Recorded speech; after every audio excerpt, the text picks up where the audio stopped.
Do you like basketball? Basketball, no. I like, but I'm not good at. Yes, I'm not. Me too.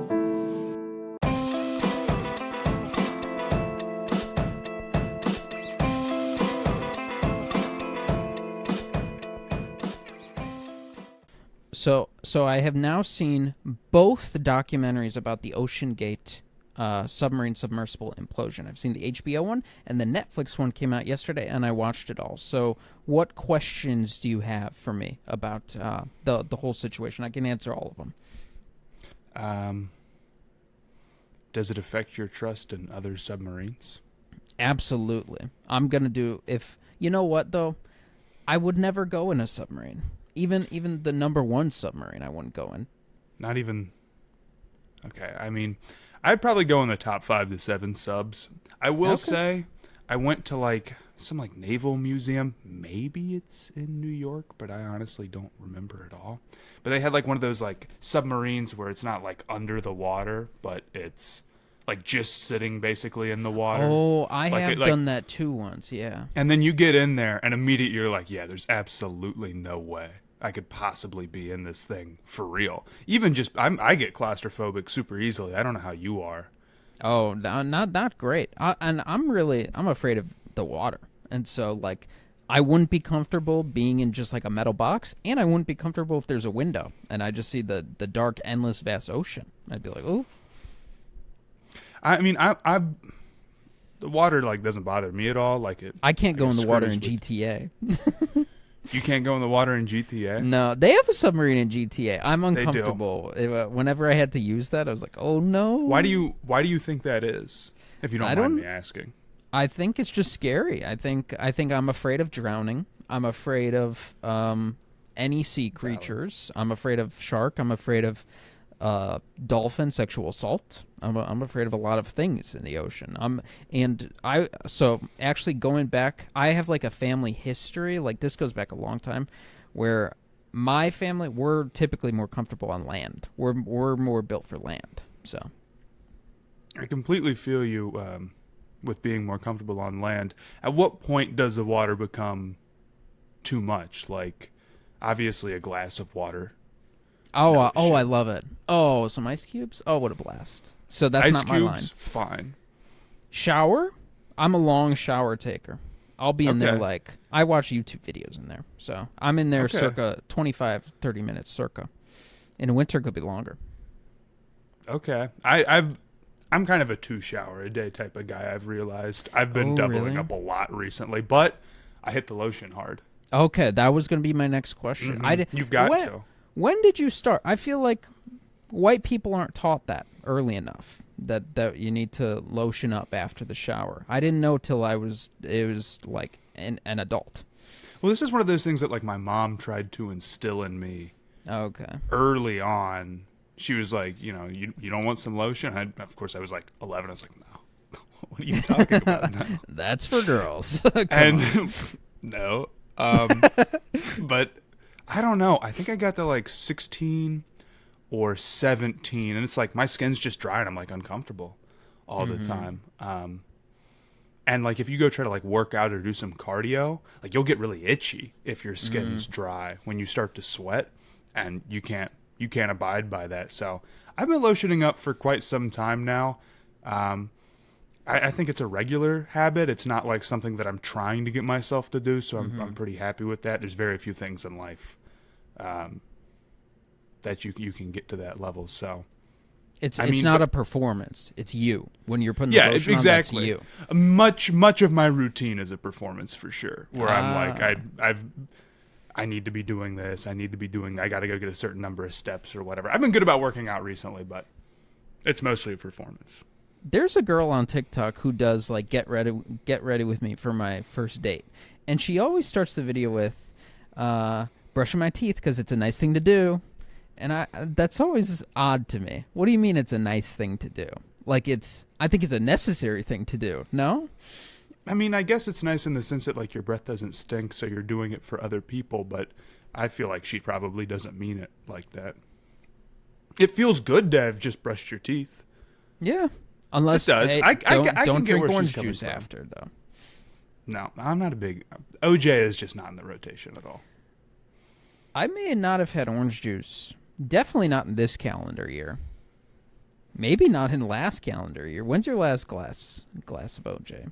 I mean, I probably had some like at some restaurant that I don't remember, but it's just not. It's completely out of the rotation. The only drinks that are in the rotation have no calories or is like beer. Oh, Like you're. I think we share this. You're a big Pepsi Zero guy. I am. I'm a massive Pepsi Zero guy. Dr. Pepper Zero. Sometimes I'll mix it up with a Coke Zero. I'm a big LaCroix guy. I always have to be eating something all the time. So, So I actually bought the Dr. Pepper Cream Soda Zero. Have you tried this? I think I have. I think they're pretty good. I didn't like it, and they only sold it in 2-liter or canned 12-pack. But the thing with me is, I think can is the best experience by far. I love a cold can, and so I'm like, I'll buy the 12-pack. Surely I'll like it, and then I didn't like it. And I also tried it when I was sick, and I think that made it worse. Yeah, and you ever like one time I threw up Taco Bell, and then I couldn't have Taco Bell for a while. I did that with cottage cheese. I had a whole bunch of cottage cheese, and it's like that's obviously I was like 13 or something, and I didn't know any better, and I was ignorant. So, yeah, I screwed up. What Wait, is? did you eat like an abnormal amount? I think I had like a ton of it. Yeah. Oh crap! Okay. And Wait, what I were mean, you it about was. to say? I forget. Oh, I was gonna ask you what your regular like go-to grocery items are. Like, what is in your rotation outside of drinks? Well, like food. Like food.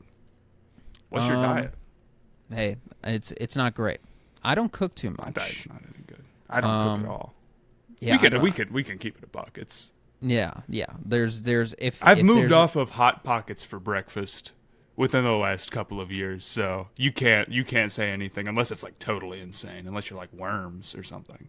Oh well, I really don't do that much frozen stuff either. Because if I'm like restaurant near me or just fast food and stuff like that. But if I'm going for I'm a big rotisserie chicken guy from the local That's easy. grocery store, and they have lots of good chicken and stuff like that. As far as frozen meals, I don't know, and I'll do Trader Joe's frozen stuff like Indian food, samosas and stuff like that.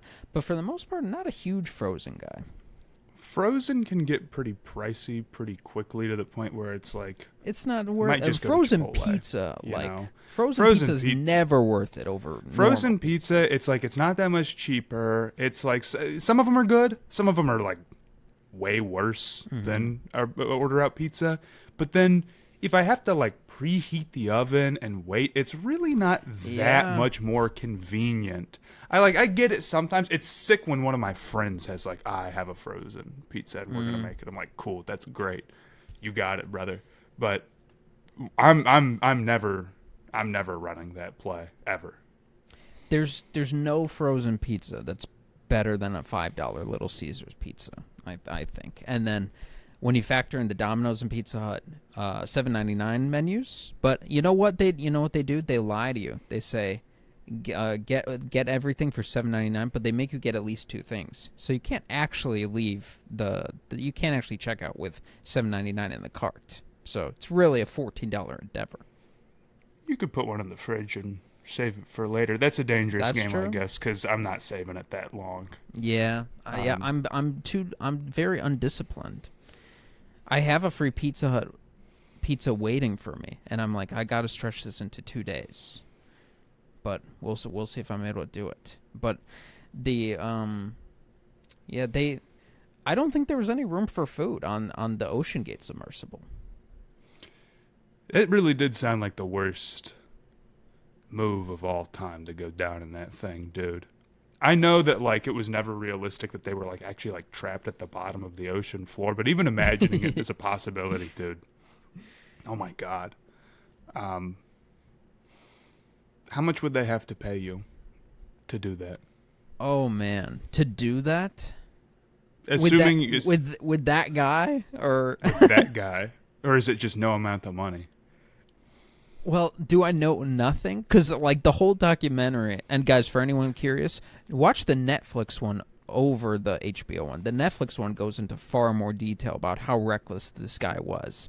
Because his whole thing is he's building the sub out of carbon fiber, and carbon fiber is not good enough at the depths that the Titanic is at, and he just fires everyone who's like, "Hey, it's not going to work, buddy." And then they even like the hull of the submarine cracks, and then he fires the whole team, and then gets a whole new team, and still builds out of carbon fiber. It's crazy. So, with him in that submarine, there's no amount of money because there's I would just die. Like it was like a lottery. But he went down there and got down there and came back before, no? Yes. Or so did he got down to other depths. I believe he did.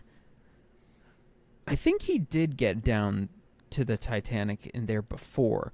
But the problem was every time he went down, so it's made out of carbon fiber, and when carbon fiber breaks, it snaps. It's like strands, and they snap. Right. And so to monitor the status of the carbon fiber, they put in a bunch of acoustic instruments so they could hear the snapping. And so they showed the chart of how loud the snapping was and every time he took another dive, it was like there were more and more snapping spikes every single time. And like by the end, when he was going down, it was so loud. It's like dong, dong, dong, dong, dong. Like you hear it's like you're on a roller coaster. You hear your seatbelt unbuckling. And he was like, it's fine. I don't care. It's crazy. I mean, what could possibly make you like that? What could possibly give you that confidence? Do you know? You said you should, you can. Yeah, so they gave a lot of insight. The Netflix one gave even more insight. And so in the HBO one, they're like, this is an overconfident rich guy. Like, he just thinks he's a genius. But at the beginning of the Netflix one, this guy he worked with who did, like, the filming stuff, because they were filming the behind the scenes. They were like the Celtics. They're like, for sure we're going to win the championship. This is going to be sick when everyone gets to rewatch this. He said that the guy Stockton Rush, that's the name of the billionaire submarine guy. Which what a great name. And he kind of sounds like Ben Shapiro. He's like a granola Ben Shapiro kind of. The camera guy said that Stockton Rush told him, when you have access to something that no one else has access to, even if you don't own it, you really own it. And so if you have a submarine and you can go somewhere that nobody else can, you're really the owner of that thing. And so that made it click into place for me. I'm like, he wanted to own the Titanic. He thought that, like, this is going to be my thing. If I'm the only guy who can get down there, I own the Titanic. And then also there was stuff about, like, his wife was a direct descendant of two people who died on the Titanic, and he was just like allured by the whole Titanic thing. And you know what? That's another thing that they talked about all throughout the documentary is like, it's the Titanic. Everyone loves the Titanic. Everyone's so drawn to the Titanic. It's one of the three words that's recognized around the entire globe: Jesus, Coca-Cola, and the Titanic, or something like that. And I was like, you know what? I don't really think about the Titanic too much. Do you? No. I mean, why would I guess? I guess it's kind of an interesting... I mean, it's interesting, the parallels between the actual Titanic crash and the crash between... or the crash, of the submarine, or its implosion. But, like, no, I'm not sitting here pondering the Titanic all that often. I guess there's no, like, event like that I'm really thinking about that much, right? Are you a Roman Empire guy? Like, when they pointed that out, were you like, you know what? I do actually think about the Roman Empire a lot. No, but I think, like, old artifacts like that are cool. That's interesting to me, but it's not something that I'm, like, going out of my way to search. I was looking at, like, prehistoric history videos relatively recently.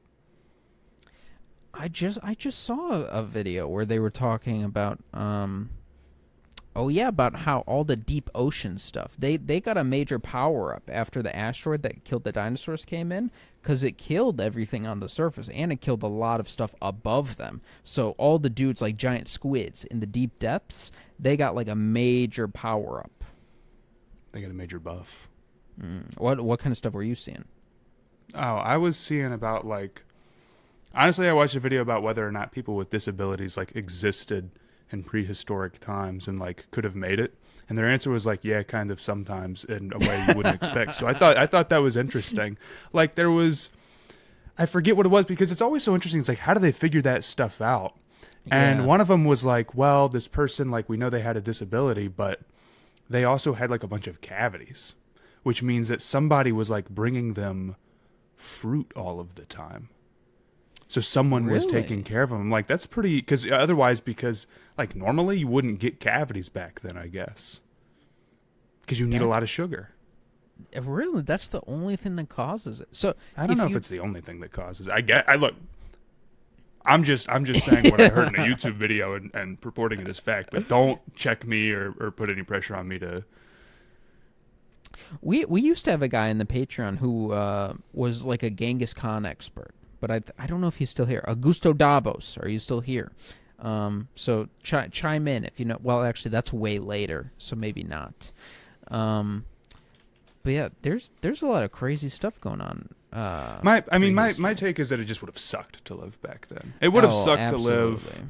I think about living in the 1800s all of the time and how bad that would have sucked. I think about that almost every day, actually. Oh, really? Like, what are you thinking? I'm like a child in the mine, or what? Basically, anytime I'm doing, like, anytime anything is inconvenient, I'm like, wow, if it was like 1720, it would just be it. Like, I don't know. Maybe it's not true for everything, but every time I've like used chapstick, I'm like, this is awesome. Every time I like can turn the AC down a little bit, I'm like, this is great, dude. Nothing. There's a lot of people who don't have AC. You know, like in England or whatever. I hear they're always talking about it. It's hot. And It's like 80 Yeah. degrees out. People clown them, but it's like, dude, I don't know if I guess you still have fans. 80's not that bad. And I guess I don't even really know because it's all Celsius, and I don't know bother to learn or Nope. understand that crap. Yeah, it gets like 80 degrees. They get a heat wave, and then all the old people die because they have no AC. And I think like just the way their houses are built. So yeah, it's Yeah. I think spawn point has a lot to do with it because like if you're like in Russia in that time, it's like you're done for. But if you're like an indigenous person in San Diego, maybe your life is pretty sick. It's 70 degrees every day. You're by the ocean. You get all the buffalo you can eat. That life might be pretty sick. I think there'd be aspects of it that would be like if you were outside all the time and the weather's perfect, like yeah, there's worse things for sure. But like man, like basically like I have bad eyesight. Like I have terrible eyesight. Yeah. I'd just be screwed. Like that's it. I mean I have unworkably bad eyesight. There'd be nothing that I could do. Right? And now it's like you don't even really think about that. Or I mean like something like diabetes, it gets treated so easily now. It's like I'm pretty that like used to kill people, you know. So I think about that all the time. It would suck to live in the 1800s or any time before that. Yeah, I'm definitely I'm definitely happy I'm around today. The only other decade that recently happened that I would like probably is the 90s, but anything before that I'm really not into. Yeah, there's not. I'm not saying like, dude, the 1910s would have been awesome. Dude, the 1930s would have been so sick. Like, no, I mean, I still think about like, you know, on the occasional DoorDash order, I still think like, hey, But I'm- that's why the 90s is the sweet spot cuz it's like it's you- almost missing out on like some of the bad technological advancements, like the computers and the phone. yeah. And like I think about like in 98 or could I get like Indian food for $5? Because people are like, Indian food. I'd never heard of that. I'm not trying that. And I'm like, ooh, I got a little local store. I get 10 pieces of naan for $5. That's my dream. And do you ever get the throwback TikToks where it's like McDonald's in 2005 and they play that one eerie song of the past? I know exactly what you're talking about. I mean, I see TikToks that are generally like that. And they have like, I mean, it depends like on what angle they're taking. A lot of times they'll be like the play place. They'll have like the jungle gym that they had in there or whatever, like the little tubes. And they'll be like, remember this. And you're like, you know, I Yeah, guess. the play place I'm not very envious of. Yeah, But I'll give you this. All the buildings being gray. Yeah, I'd be cool if they weren't. The play place, in my current state in life as a 23-year-old dude with like no family, or no kids, like I can do without. and like that might be the closest we came to like 1910 children working in the mines was like playing in the play place. It was probably pretty nasty back then, but I just see the prices of everything and I'm like, oh my god, what a dream. But I guess they weren't making big money. You know, I've been watching all the Mission Impossible movies, and in Mission Impossible 1, they say the salary of how much they make being part of the IMF, and they say it's $60,000. And I did the inflation calculator, and it was the equivalent of 120 today. So they were pretty, but for impossible missions. That's true. Are you a Mission Impossible guy? I've never seen a one of them. I've seen a lot of Twitter discourse on Tom Cruise. I don't real remember life the Tom last. Cruise or Mission Impossible Tom Cruise? Well, they're kind of bleeding together. People have mixed feelings about Tom Cruise. For a long time, it's like this is a crazy dude, but then he's like really like a movies guy. You know, he's a Yeah. big film guy. He's saving And movies. because right, he's saving movies, and I think because we've heard about how crazy Tom Cruise is for so long, like there's a lot of sort of counter to that where people like to break away Yeah. from consensus somewhat, and also like part of his craziness is like doing cool stuff for movies. I guess I don't have the strongest opinion about him, but I'm not as well versed in Tom Cruise lore as maybe you are. I don't know a ton about Tom Cruise, but now I good? know a ton The about Mission the Impossibles? Mission. Oh my God, it's modern. It's American James Bond. It's wonderful, and I'll tell you what, the same thing happens in every movie. Like both sides are after him, the villains and the agency that he works for, the IMF, the Mission Impossible Force, or Impossible Mission Force. Something happens where it's like, he's a villain. He's a traitor now. We got to send in our agents to get him as well. So he's fighting both sides. And there's also a moment every movie where he has like the nuclear launch codes or whatever the villain is looking for. He's like, I have to give it to them in order to end this whole thing. And then someone on his team goes, no, and his name is Ethan Hunt. No, Ethan, we can't do that. It's too risky. He's like, we have to. And so I'm all in. And the thing about the Mission Impossible movies is it's not just all about Ethan Hunt. He needs a team every single time. There has to be a tech support guy, and he's not bigger than the team. That's he's not Michael Jordan. He's much more Magic Johnson. And so when they voice their objections, he will listen. For example, when Benji was in Vienna after the German chancellor was assassinated, Ethan Hunt told him, "Go home. You can't be implicated with me in this. The CIA is after me." Benji said, "No, I'm staying." And he put his foot down and he said, "Okay, I guess we're staying." But yeah, Mission Impossible 1, it's the no, I won't spoil it. But I'll say, yeah, I think you should go through the Mission Impossible movies. You can skip 2. That's what my friend told me. 2 is skippable. I've heard bad things about 2. That's the only thing I know. Outside of that, and Cruise is like jumping from planes. He's breaking his ankle. He's doing all sorts of crazy stuff. I don't get it. I couldn't do it. I don't like roller coasters even. They're too much really? for me. I'm good. Well, you're a tall guy, right? You're 6'5"? Dude, I have like it's my irrational fear. It's my irrational fear. It doesn't make any sense, but you know those questions where it's like, Yao Ming wants to ride this roller coaster. Is he too tall and like his head will hit one of the support bars? You know what I'm talking about? I don't know that, like the questions, but I can But it's see, like a math question. There's times when I'm in like a roller coaster tunnel and I'm like, ooh, it seems a little close to my head. Right. Well, and here's the thing. It's like if you sit down on one of those things, and it's not going to happen. I'm not like that tall, you know. They've planned for you. But like I'm pretty, like I'm a little tall, and I'm more torso than I am legs. So when I sit down, like You're the seat, opposite of Cat and Hal. So I'm sitting back on my chair, and it's like the seat rest isn't quite right, and here we're gonna go through, and it's like I duck, man. I just can't deal with it. On top of that, I hate the drops. It's just not fun. It's just not fun to me. There's a few rides like that are okay, but like the roller coasters are like the dropper. I've never even tried the dropper. I'm not even I don't in the even know playbook. what the dropper is. Are You you, don't know- by you- Cedar you know- Point or no? Cedar Point is the one near Cleveland. I've been there. Yeah, it's in. And then- Where's the dropper at? And the drop, you know what I'm talking about? Like the ones that this is not a certain, right? It's like the ones that go way up and then you just fall. They're like little just circles. Wait, the one where you're sitting in a seat and they just like straight up Yeah. drop you? Oh, Yeah, and then okay, you yeah, can I know what rise you're up the talking about. tube and then fall down. Yeah, okay. I don't know if I've ever been on one of those. So you're a big roller coaster guy because you haven't been like, yeah, I totally agree, dude. That makes total sense. I'm not a big roller coaster guy. I can handle it. But you're once. not a baby about them, but you're cool about them. I'm kind of a centrist. I kind of see both sides about it. Like like you're hysterical on one side, other people are hysterical on the other side, but I'm kind of enlightened in the middle over here. Right. And As so usual. Yeah, and so I can do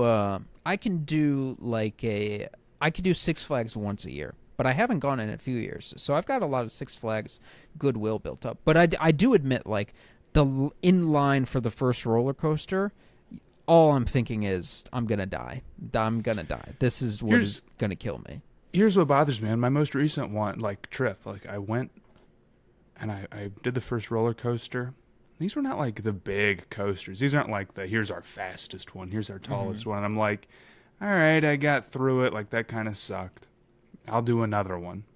And I did the next one, and it was like worse. I was like, this sucks even more. I didn't start to like get over it, right? Every time I'm like, I was young then. I think this is my last time. I think I've accepted it. And I was you're young like, then. Now God. I like. Don't get me wrong. Like I am a tough guy, just not in that way. Oh, But I okay. am still I still am a tough guy though. I still. Okay, cool. you're like lifting, doing bicep curls in front of the height thing. You're like, yeah, shorties stay away from this. Do you feel inherently superior when you walk by short people? Jack said he does sometimes. No, I mean being tall is a lot. I mean I really like being tall. I won't lie. Okay, well, where does it come in handy? Because did you ever play anything or no? I played ultimate frisbee, dude. And I was just trash. Really? I'll just be. I played with my friends. You have a good forehand? No, dude. My hand-eye coordination. I've discovered this. I just have terrible hand-eye coordination. And I'm working on it. I'm in pottery class, struggling. Is that hand-eye coordination? Honestly, here's the thing.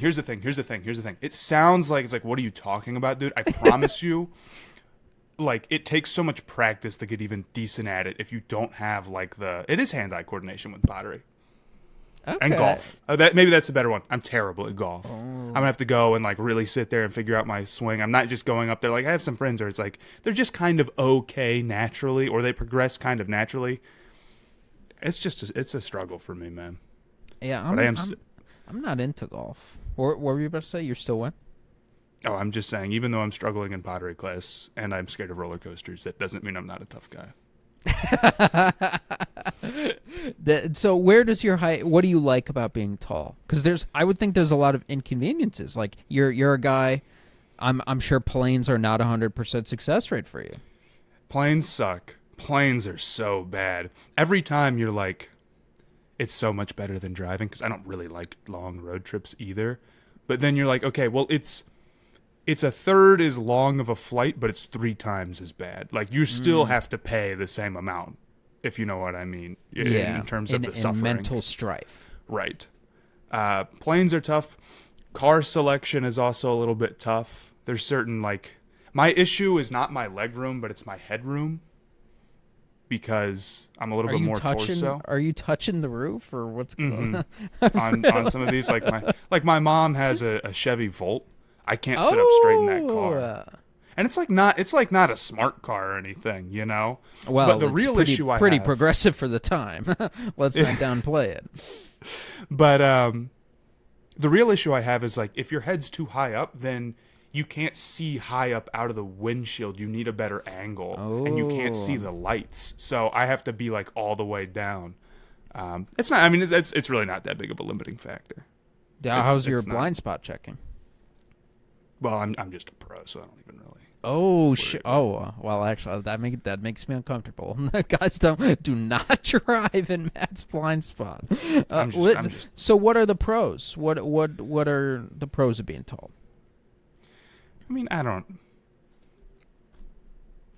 It's considered conventionally attractive to be tall. Okay. Girls like it. I won't lie. That's probably the number one. Okay, the number one pro. So for the female gaze, okay, anything that helps like you directly, or I mean, I don't know, man. It's anything that you live for yourself. It makes people assume that I'm like really good at basketball. Well, that could be a negative too, because then if they pick you and you're bad, they're like, what the heck, and then they're like, waste of height. I hate this guy. I had expectations for him. Now he's failed them. But here's I'm not the greatest, but I am kind of like I'm a very team player. I like to think I'm a little high IQ, so I'm not selling the team, but I'm not generating the offense. Number one. So right? you're like a floor setter. Like you can hang in most pickup games. So it's like I found as long as you do that, people won't get mad at you. Mm-hmm. Because like being tall doesn't necessarily mean you're going to be able to like I don't know shoot really well. I'm a pretty mid shooter. I haven't played basketball in a little bit actually. Can you protect the rim on defense? Is that where you I like make to think an so. impact, Yes. or are you? I like to think I can. I think I can protect the rim. I get good boards. I make the right read and right play. Casual eye might not appreciate it that much. I might not stuff the stat sheet all the time, but you're gonna find the pickup team I'm on is winning at a higher clip than you might expect. And okay. My on-off numbers are ridiculous. Whoa. Okay. Well, maybe that's. Well, I'm sorry. How much? I don't mean to gas myself up on the pod, man. Now you're like, oh crap! Now I'm setting even higher expectations. Yeah, my on-off is crazy, and I'm a big tough guy. What can I say, man? True. The toughness factor comes in. Are you ever getting into fights? Are you getting heated in pickup? In pickup? How heated do you get in general? You're a very mellow guy. No, I'm not a mellow guy. Oh, okay. So it's a performance. It is, yeah. That's also a performance. I don't think I'm that mellow of a guy. I mean, it like depends, One thing that's really helped me is like the Panthers and the Hornets have been so bad recently. It's like I'm just not in a position to get upset at sports a lot of the time. So do you get upset during pickup games? Are you an arguer guy? No, I don't think I get too upset like around like strangers like that. No, I'm not gonna. I don't think I'm gonna go crazy unless somebody did something really nuts, but. They've never tried it around a tough guy like me. So. See, I am contact averse. I'm avoiding a conflict at all pathways that present to me. But I have some friends. They're excited for there might be some fights, not real fights, but they love getting into arguments and stuff like that. And yeah, it's risky. But you know who. No, that transition doesn't work. You're being a tough guy wouldn't even help you against this Oklahoma City Thunder defense because they're all tough guys too. Yeah, It's crazy. So you would be the same height as Lou Dort? How tall is Dort? Oh, he's listed at 6'4", so you might be a little above him. Are you 6'5" barefoot? I'm like 6'4" barefoot. I round up to 6'5" sometimes, but I've stopped doing that because I don't want to get called out. But if it's like on a dating app, I might as well, dude. On a dating app, you're like, sure. 6'5" can make a huge swing from 6'4". Why not, dude? If I'm in, I'll just wear the right shoes and no one's gonna call me out, man. You know what? You wouldn't be able to have my apartment. My ceilings are too low. How low are your ceilings? They're only a little above my. I feel like it might be like 6'2", 6'3". I don't know. You'd have trouble. Yep. So, have you ever had that like apartment tour and you're like, I literally couldn't fit in here? I mean, like in the sense that the ceiling is so low that like in the whole apartment I'd be crouching. No, But yeah, like I hit my head on the top of the staircase the other day. Oh. And I was already pissed at like some traffic or whatever. Like I was already in a bad mood, and I was like, I forget. Honestly, yeah, I was thinking it was like mad at some traffic or something, or just like somebody like cut me off or whatever. And I was already mad about something else, and then that happened, and then I'm probably half stomping up the stairs, and I just clock my head on the top of this. And it's a good reminder that you're not that serious, bro. Calm down, So. But the tough guy, you didn't smash a hole. Don't do this to me again. Well, it would the have been issue cool is- if you smashed a head hole through there, so it doesn't happen again. Well, I thought about it and I held back because like I live in like an old sort of style apartment building, I guess, that was built a long time ago. So the walls are not all drywall. They're like Ooh. hard cement walls that you can't like get a nail into even. You have to use command strips. So if I were to forget that and like try to punch him, I'd just break my hand. Or if I were to try to smash him with my head, as tough as I am, I would probably just crack my head open. That could help the look, though. Band-Aid scar. No, that could move the needle even more for the dating profile. And yeah, for sure. And I need to make up for my lack of coordination, my struggling in pottery class, and my fear of roller coasters. Oh, so are you willing to take a date to the pottery class yet, or you're like, I gotta raise the skill, No, I gotta impress here? I made a bowl recently that was pretty technically sound. I haven't started doing anything that creative with it though. I want to make a trophy for like my fantasy football league. Your Demented League that you what is it, Demented like League. 32 people? It's 32 people. We have like a AAA league and like promotion What? and relegation. Yeah. Wait, do they have their own draft? The AAA league? Okay. Is there 32 people in that one too? Yeah. There's enough demand for there's going to be a AA league this year. And We're you're getting the fun head with of it. all this. And I'm the head of all this. Is this a lot of logistic planning? Is this Honestly, like a it's- job? It's not that bad. Like Sleeper just lets you make a 32 team league in there. I guess it's a little bit of planning, but it's kind of fun. It's kind of like being, I mean, it's not kind of like, it's like being a commish and designing like this freaky league. I enjoy it. Is this the only one of its kind that exists that you know of? Or is this 32 a team thing? league? No, because I remember when I originally drafted it, there was like, this was a long time ago, so I'm not even trying to call them out, but I do remember like there was a certain group on TikTok who was doing a 32 team league, and we happened to both start our thing like right at the same time, and one of the people was like convenient. It's like, okay. But like it's just a setting in Sleeper. It's not that like creative of an idea. Now the promotion relegation, that's also probably I've never heard of that. it's probably not that. There's some people, if you get down to like the serious dynasty dudes, they're so far ahead of everybody in thinking of fantasy football stuff. It's crazy. They do like I'm adding in like third round reversal in the snake draft this year, which is just a setting you can turn on in Sleeper. It's a game changer. It's a game changer. Game's Now- totally different. Is anyone posting rankings for this and like weekly like waiver wire update for 32 team leagues? Here's the best value pickup. Ooh, no, I don't think anybody is posting 32 team league. It's because it's hard to really take a 32 team league seriously because ultimately, I mean, I take it serious and it's fun. And because there's relegation, which you need to have in the 32 team league for it to work, you can stay engaged all year. In fact, I almost got relegated last year, but we avoided it in the last. Oh, that'll last be game. humiliating. You can't be the guy It would who be tough. started. I finished then- top 3 before though. Okay. Is finished- there who's won? Is one guy won the whole time, or is it's a lot of It's been a parity? different person. It takes so much luck. The issue is that like you're stretched so thin. Like you're playing guys who are you'll be like, if this guy gets a target, that'd be awesome. At the end of your run, because the starting lineups are huge, and the issue is that the injuries kill you. If your quarterback goes down, it's just season's over.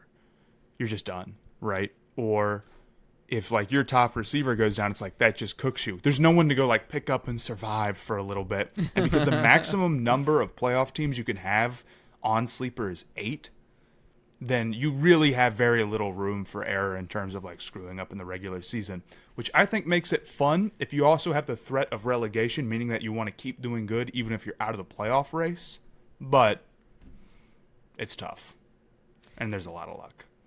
Yeah, honestly, I feel a little bit that way with 12-man leagues. I'm like, God, there's nothing. Everyone's a tryhard. Everyone's gone. Everyone I would want is gone. So I can't imagine 32 teams. Yeah, and like I was thinking about that earlier, like with the NBA fantasy, I feel the same way about. I mean, Do you play that?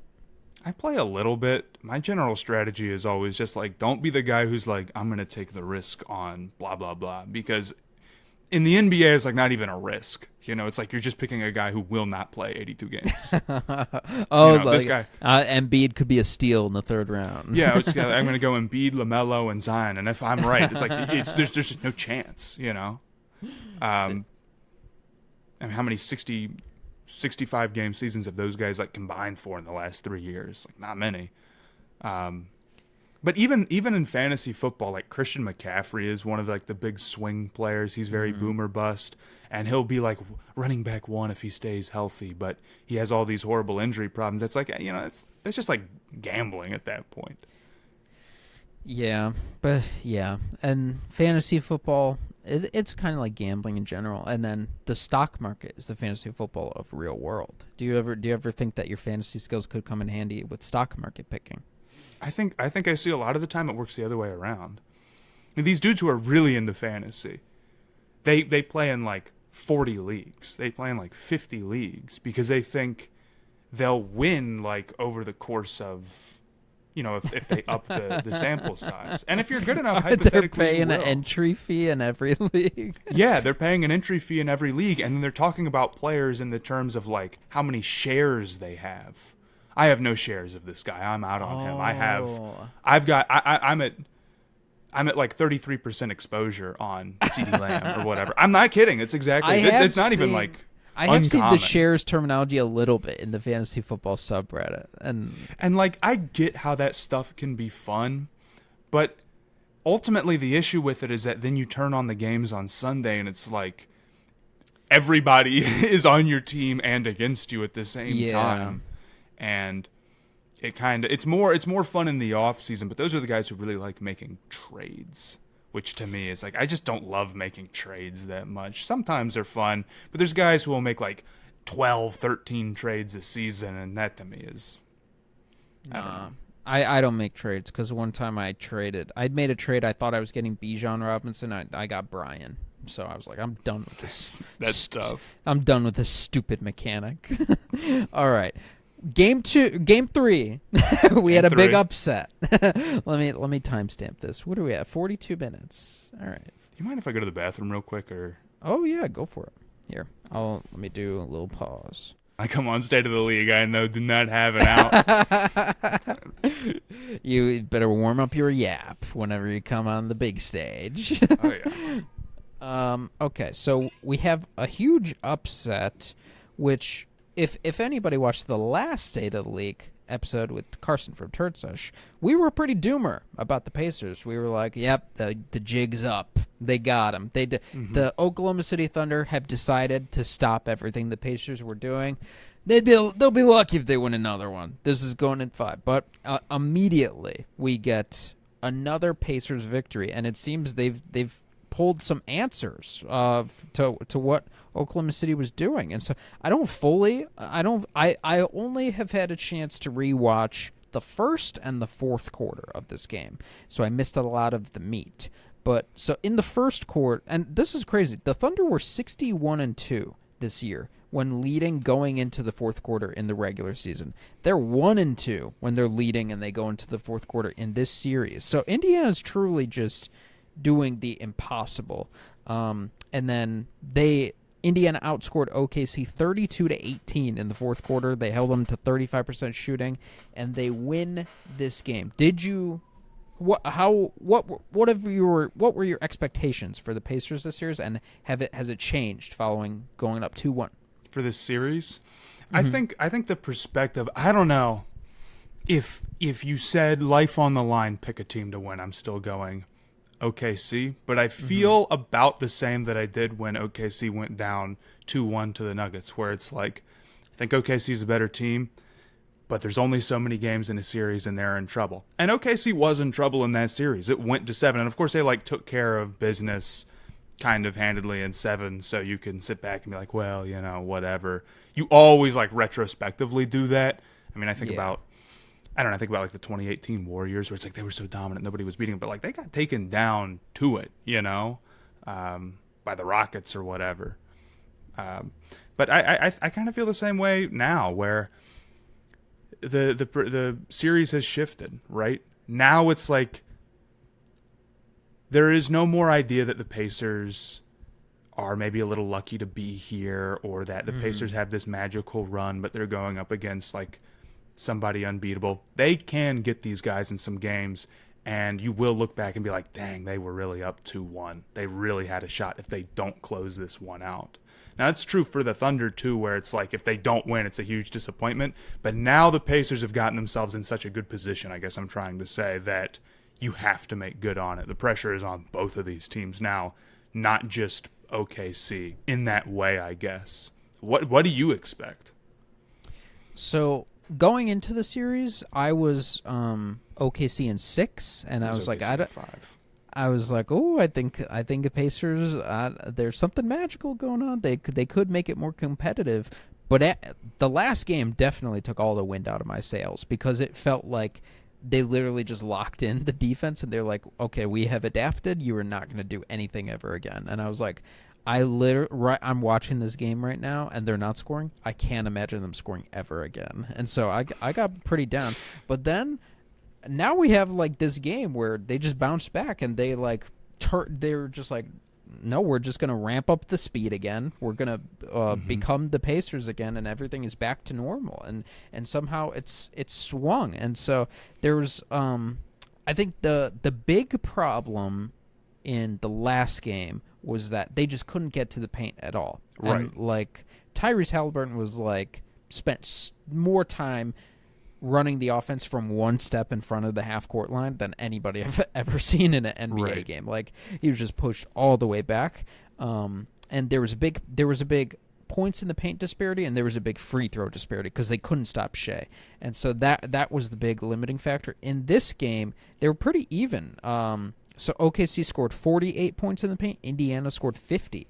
And so they were able to get in there. And in the first quarter, at least, it wasn't even Halliburton. I don't how often did Halliburton get downhill? I don't even know if it was that much, but they started off strong with Siakam. They went to Siakam early in the fourth quarter, and they were like, you know what? If you're going to guard him in isolation with Shea, they did it twice. If you're going to guard him in isolation with Shea, he can cook him. And then even like Dort and J-Dub, like as good as these guys are, he does have a size advantage on them. And so he's the self-creation guy if you're going to go on this team. And that was a good choice, I feel like, to get this offense started. Yeah, I totally agree. And I mean, I guess if we're talking about like how the offense rebounded, Matherin's got to be, oh yeah, you know, the number one guy that you bring up. He was massive in this game, and a lot of it was just like kind of accepting, I don't know, some isolation looks, some one-on-one touch. They've just got a lot of different guys who can get hot. I mean, the play I'm thinking of specifically is that spin that he had to get into the paint and then turn it into a floater. You know which one I'm talking about? I think it was in the third quarter. And it was an and one. It was a foul. Maybe if I saw it again, but no, because I didn't get a chance to rewatch the third quarter. So I mean, he was ridiculous. I mean, he obviously had a couple. 9 of 12, 9 of 12, points, 2 of 3 from 3. Oh my god. So I mean, he was phenomenal. And then I think if we're talking about like how their offense got going, a lot of it too was just some of those like inbound steals, right? Yeah. I mean, they had a handful of them. I mean, you saw the last one was in the fourth quarter, right? You saw that one. That one killed me, dude, because McConnell just turned around, like he was just right there and just jumped up and grabbed it. It almost looked like Caruso just threw it right to him, dude. But those are good, obviously, because it allows the Pacers to get quick, easy buckets. And I thought Halliburton, I don't know like what his like downhill percentage was, but I thought there were a couple of times where it's like, okay, they're getting him going downhill. They're trying to get him to roll off of something and get there. Now maybe it didn't turn into like the most points in the paint for him, but I know they generated a lot more looks doing that than they did previously, and they didn't turn the ball over nearly as much when they tried to. Yeah. Oh, yeah. That's another big. Coming into the series, that was a big point. The Pacers do not turn the ball over. OKC forces the most turnovers. Somehow in Game 1, OKC won the turnover battle, and they didn't win the game. And then the last game was more normal. This game, what do we have? Okay, so the Pacers won the turnover battle this time. They had 14 versus Oklahoma City 19 turnovers, and that was a big part. So the TJ McConnell injection in this game was huge. Like the second he checked into the game, he like hit a three, got a steal, then hit an assist. It was crazy. He had 5 steals in this game. Five steals is nuts. I knew that stat too, and it's still surprising, dude. He's so good because, like, okay, obviously those steals, like, generate offense quickly, but, like, even when it's not off a steal, like, he's just so fast with the ball in his hands. He's just so fast. And, like, that even when it's not really transition, it turns into transition. We know that about, like, the Pacers in general, and we know that McConnell runs the show, but, like, really, he deserves a lot of credit for specifically being the guy who gets things going that quickly, specifically for being so fast with the ball in his hands, I think. Yeah, he is like, I think LeBron even talked about specifically on the Mind the Game podcast. He was like, wait, what did you say? Oh, I said, did he? Are you tuned into the Mind the Game podcast? I've listened to some of it. It's less in depth with Steve Nash, I'll tell you that much. But yeah, he like, you think you're getting a break when Tyrese Halliburton checks out, but then this guy comes in just pushing. He has no jumper. He can't jump, but he gets in the paint, and he just pushes relentlessly. And so this was a game, he finished with 10 points, 5 assists, 1 rebound, 5 steals, 3 of 8 shooting, and so statistically it doesn't look crazy, but he was huge in this game. And I thought it was interesting, he was kind of nerfed in the last one because they just sagged off him the whole time. They're like, I don't care. Well, how about you drive in with a 5-foot gap? See if you could do that on me. I'm casing walls. Of course you can't.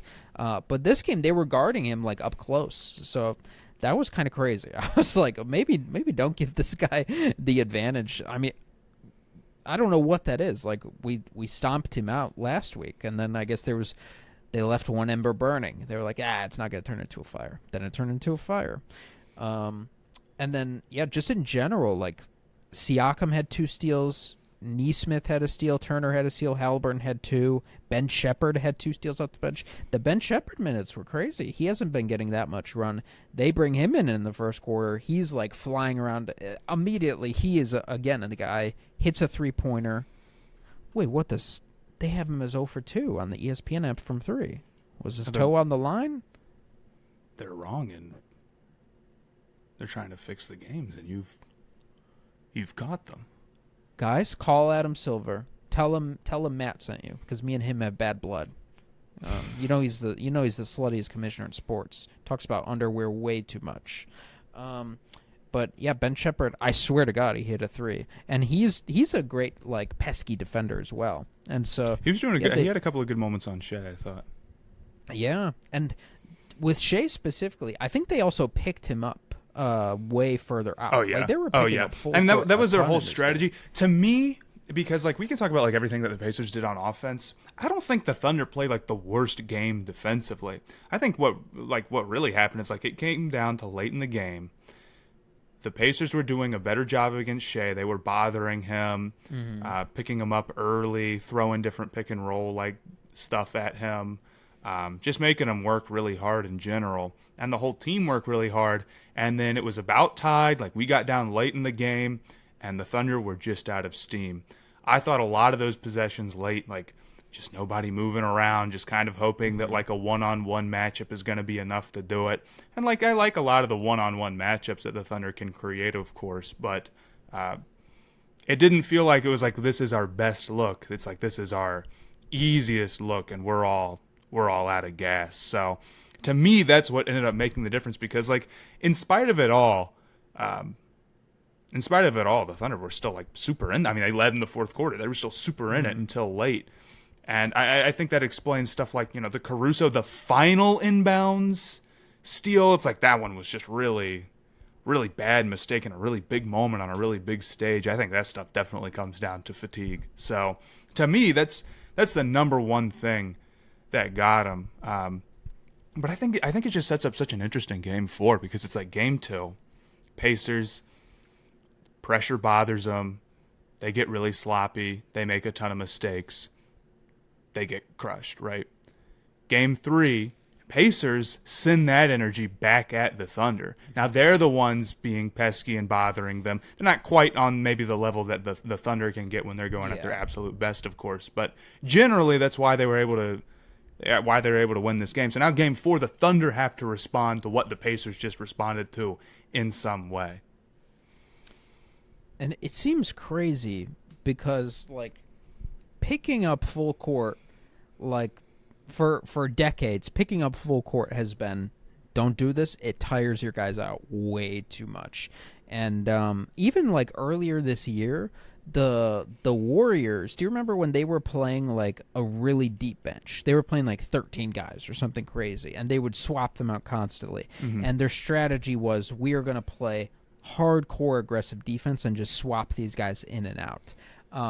And it worked for a little bit, but then they had like a massive fall off. And then some people were like, well, I think turns out everyone on the Warriors is playing worse offensively. And so maybe this defensive intensity isn't going in our favor. I think it just comes down to like how the Pacers are just so used to being at that fast pace. It's like if you play like that for 50 games, 60 games, whatever their record was in like their final 60 that people tout. Like if you play like that all the time, you get used to it. Nobody else is. You get ready to play like that. Nobody else is. Now the Thunder obviously like are ready to play fast paced too, but it makes sense why they can do it at a level. And also it's like, I wonder if they do it all the time for every series, if like then it starts to get exposed. But when you throw out a punch, like, and you give it to them for one game, it can be tough to adjust on the fly to that.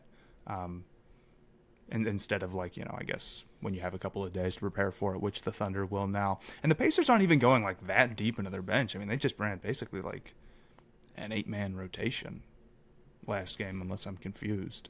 Well, off the bench, we got 28 minutes from Toppin, who also, I felt like had a really good game, even though he was 4 for 8 points on 8 shots. We got 3 minutes of Thomas Bryant, which in those 3 minutes, he picked up Chet full court once, and he like stopped him on like Chet tried to drive all the way, he stopped him, and then he like clapped. He said no or something like that. And I didn't realize that was the only Thomas Bryant of the game. But then we got 15 minutes of TJ. I didn't realize McConnell only played 15 minutes. Yeah, that's insane. We got 22 from Mathurin, and then we got 18 from Shepherd. So they played 4 dudes off. So 9-man rotation. Their bench was just so big in this game. Mathurin, McConnell, and Shepherd averaging under 20 minutes and making the impact that they did. But, like, I don't know. It's like they could have thrown, like, if you were saying, like, we're going to do something that's, like, really intensive, they could have thrown, like, Walker out there, too. It wouldn't have, like, totally shocked you, but they felt like they didn't need to. He's still hurt, remember? Right. He's on crutches. He was asking for Culver's burger. Mm-hmm. No. But to be able to do it with a short rotation is crazy. Yeah, one of the things we talked about last episode with Carson is let's get James Johnson out there, take some swings. I'm not talking about shots. You do it. You can get away, like if you can go, the Thomas Bryant, you throw him out there for 3 minutes, shock the system, then pull it back before anything, before they start going at him. I think you can get away with. I think there's a good 50-second window for Johnson to go make his impact. Yeah, all you got to do is hit Shea's tempo once, really, and he'll be get him sing double, and then hey, maybe you got a better chance. But it's crazy because I feel like offensive stamina and defensive stamina are separate. At least that's how I definitely feel that way personally. But the idea that like playing super fast in transition, like playing super fast on offense makes sense to me. But the idea that you could do it both ways just seems absolutely nuts. And I do like how I feel like they obviously did a much better job packing up the paint in this. I was about to say this episode in this game, and I feel like that might be the recipe for them because they do have a lot of quick little springy guys who one of their best defensive assets might be closing out to the 3-point line. Like Tyrese Halliburton, he can do a little quick jab to the 3-point line, get his little arm up and contest a three. And what I think OKC actually did win the 3-point battle in this game though. Yeah, they didn't shoot that many. They were 10 of 22, so they shot 45%, but yeah, they only ended up making one more than Indiana. Indiana got 6 more shots in general, so yeah, they just played the super fast possession game, and it's crazy. So yeah, do you think the defense was fatigued the whole game? Because they just weren't as stifling the entire time. Is that fatigue, or could that have been? The Pacers did do more to free up Halliburton. Like they ran. That's what I thought a lot of it was, and then I think sometimes I feel like, I don't know, to compare it to football, it's like if you can set up one thing, if you can get one thing going, then it sets up everything else. So it's like once you got Halliburton, just like a couple of things inside, once you can start to get that, it can snowball into like, well, now we got to respect outside more. We're not quite as comfortable just like reaching in on him and going and try to disrupt him. And then when you're not, it's like everything else sort of clicks together. Whereas in like football, maybe it's like if you can get the run game going, then the defense has to respect that. And then that opens up the pass from there, or vice versa, obviously. So like I kind of felt like just in game 2, because Halliburton and everybody just like every time they went inside, they got the ball stolen away. And then they said, well, we're just not going to go inside. It's like, well, then OKC is set. They're locked. They're not going to lose this game if you're just like not even trying to get to the paint, or you aren't successful when you are. So I thought in general that's what happened, but I also haven't rewatched the whole game either. Yeah. So, like, again, me and Carson, we were like, maybe the only way Pacers can make this a series going forward is if you just lean fully into 3-point variance. But that's not even what happened in this game, so you could throw out that sentiment. And that's also not what happened in the Nuggets series. Is the 3-point game didn't really matter between those two. Well, it mattered if the OKC role players were hitting, but outside of that, it didn't make too much of an impact in this series. So I wonder if we could if you're the Pacers, do you want this to be a 3-point series, like we're bombing away, or do you want to make this like where our focus is on generating looks in the paint? I mean, I think at least for next game,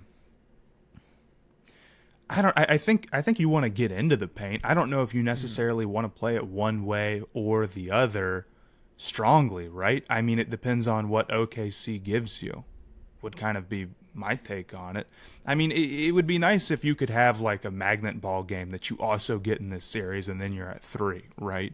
And if you're shooting 27 threes, it's going to be a little bit hard to find that.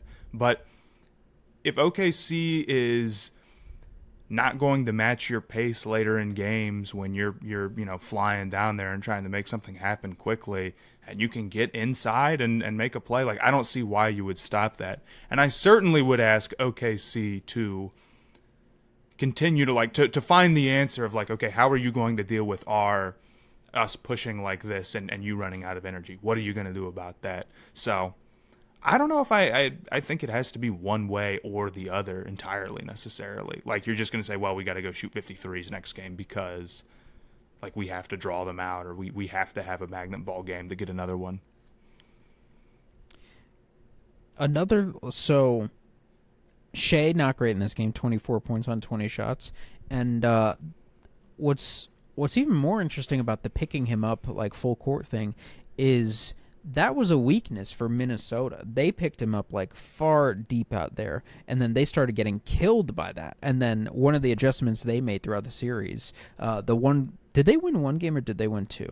Minnesota? I thought they got one. Yeah, I think it was one. The one game they won, the big adjustment that people pointed to was we stopped picking up Shea deep, and we just picked him up at like the 3-point line. And that was able to make him struggle. And I was trying to think of like, so why did that was that the answer in Minnesota, and why was that the answer now with the Pacers? And I was thinking maybe it's because different types of defenders, like Jaden McDaniels and the Minnesota guys, are more big and long versus these Indiana guys. Like Nemhard is like under you, and he's like speedy. Ben Shepard's a little speedy guy, and E. Smith is speedy. What do you think about the difference? I there? agree with you. It's a difference in terms of like, you know, the defenders that they have, especially like with the big dudes or whatever. But also like the reason why that defense works is because of how the offense is for the Pacers. Like that's what connects the whole thing, right? Specifically why it was so good. And I guess maybe they forced more mistakes. Maybe I'm looking at that the wrong way. But I thought the reason why it works so well is because you're also wearing him out on the other end with how fast you go. Because you're basically like pushing the pace like no other, right? And if they instead and were they like did attack him specifically too, right, on and they the went other end. at him, so it's like specifically doing that kind of compounded everything a little bit. But it's hard to know like when Shea was a little sloppy because he had a lot of turnovers this game. Well, was that because he was gassed or because of like something deeper schematically, like why the pressure bothers him then, but like in so many other games. Yeah, he had 6 in this game. Ooh. Yeah, he had 6 turnovers. Like that's a lot for him, right? He's usually very, very good with the ball, and I agree. He's seen this type of stuff before and done well with it, and that's why, like, you know, he's the MVP or whatever. And yeah, down the stretch of this game, like there were even moments. There was one specific moment I'm thinking of where he got the pick and roll split, which he scored a jillion points in the last game Right. on them. But instead of kicking to the open corner, he like tried to make a play in the crowded paint, and so maybe like he was forcing things a little. And another thing I forgot to mention, like in the first quarter, he was pretty hands off. Like I think OKC they ended up winning that quarter. Yeah, they ended up ahead after the first quarter, 32-24. But it wasn't off of Shea. Like he was pretty hands off. It was off of Chet and Dort mostly. And one of the things they were doing besides picking him up full court is like they were doubling him off ball. Like they were like denying him off ball as well. And so if you can pull off doing that, that might also create like a sense of pressure and urgency when he does get the ball. If the game's like going out of Oklahoma City's hands, then he becomes more reluctant to throw these passes because he's like, I got to make a scoring play because we're not getting a ton going on. Even though J-Dub was good in this game. Yeah, J-Dub was good. Chet was good early and then pretty weak late. He has a ways to go on offense, unfortunately, and that's really been killing them. 0 for 6 from 3. Yeah, and like there's sometimes so a lack 6 for 9 on 2-point shots, and then 0 for 6 from 3. and that's honestly like not even the end of the world because I mean like I don't know, was it game 1 or maybe the start of game 2? He has a lot of issues where he's trying to like get Miles Turner off the dribble, but he's just like he's obviously like not slow. Like Chet's crazy fast, but he's kind of like lethargic trying to do that. Or like maybe the better word is like he kind of telegraphs when he's not actually going to shoot that thing. You know what I mean? With shooting specifically, I know when he drives, I feel like he's very upright. So it's not like he has a quickness advantage on Turner, but it's not that crazy to me. Like I'm not dreading that matchup necessarily. I don't know about his. He's really not that shooting slippery in spite of it all, you know. And it just like or who drew the charge on him? Because I was thinking about that play too, where it's like it was like Shepard or maybe it was Nimhard. I don't remember off the top of my head. This was I think start of game 2 or maybe game 1. Regardless, I just remember that one being such a bad one where it was in transition and it was like telegraphed like pretty early. There's very rarely is there like a no doubter charge call, but Chet just like didn't quite have it in him to adjust in time and just clobbered him. So I think like I don't know. Chet's maybe it's a lack of confidence from outside that's sort of driving him to just want to go inside more, and that makes everything more difficult because it makes it easier for Turner to commit inside. But his game is not like fully rounded offensively, and he has good moments where he does very cool stuff. He had that cool like little turnaround at the very, very, very start of it might have been like the first bucket where I was like, nice. But there's so many like weak moments, and that's like kind of the big thing the Thunder are obviously trying to overcome is like outside of Shea, no one's that trustworthy. So Hartenstein was he only played 18 minutes in this game. He was 2 for 3. He scored 4 points. What was that in game 2? Did he play more? Let me see. I thought he did. He played 22 minutes, so not that much more. He only took 2 shots in that one too. So he's effectively been phased out of this series entirely. Well, because if you make Indiana struggle, it's like the number one thing you want to do is stop them from getting downhill. It's like if you're playing Hartenstein in like some big old drop, it's just too easy. It's very interesting to like it makes complete sense. It makes like 100% sense to start Casey Wallace and like phase this guy out. But it is interesting to like bend to the Pacers before like even the series starts. Like we just have this guy. We pay a lot of money. He's been a huge part of us going forward. We're not even going to try and like impose the 2 bigs on them. Like we just accept that this is not going to work out for us. They can't impose. I mean, like when you think about like guys like this not being able to impose their will, it's like it all comes from the offensive end, of course, right? I mean, like why does like Rudy Gobert have playoff struggles? It's really not because of his defense. It's because it's like offensively he doesn't go out there and stop you from saying Maxi Cleve was going to be at the 5 or like whatever, you know. I just don't think Hartenstein or Chet like really are going to have some matchup on them where they're just like totally going to go and feast.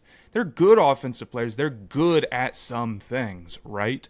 The floater, Hartenstein floater. Yeah, Hartenstein's got his floater. Like Chet can shoot, albeit he's not doing it well. And like hypothetically, Chet is like a mismatch on a lot of guys. It's like there's a lot of 4s that would be an issue, but in reality, if neither of those guys impose their will on offense, even if they're giving you some other good stuff, like, you know, Hartenstein's giving you more physicality or whatever, you're going to pay the price with, like, the defensive coverages that you can run, and you're not getting enough back for it on the other end to make up for it.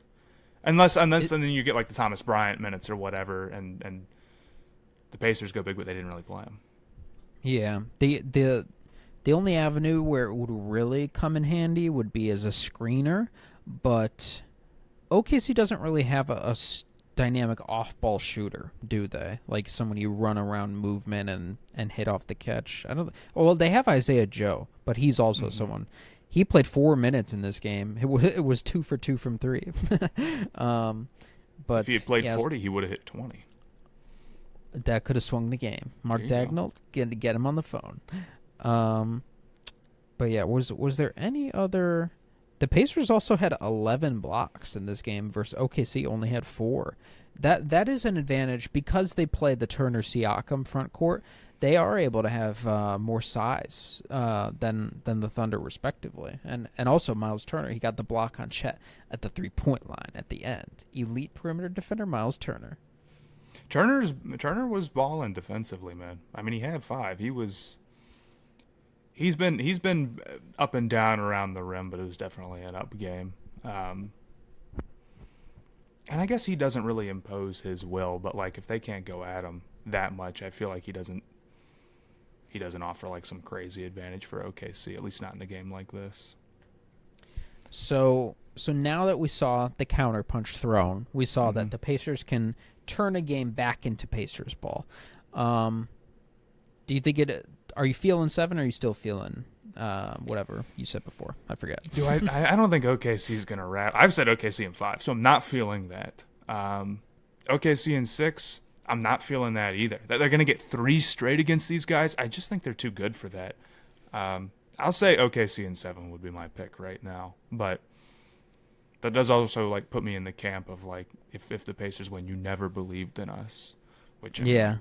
I didn't think they were going to make the finals. Be up 2-1 against the Thunder. I didn't think that. You got me.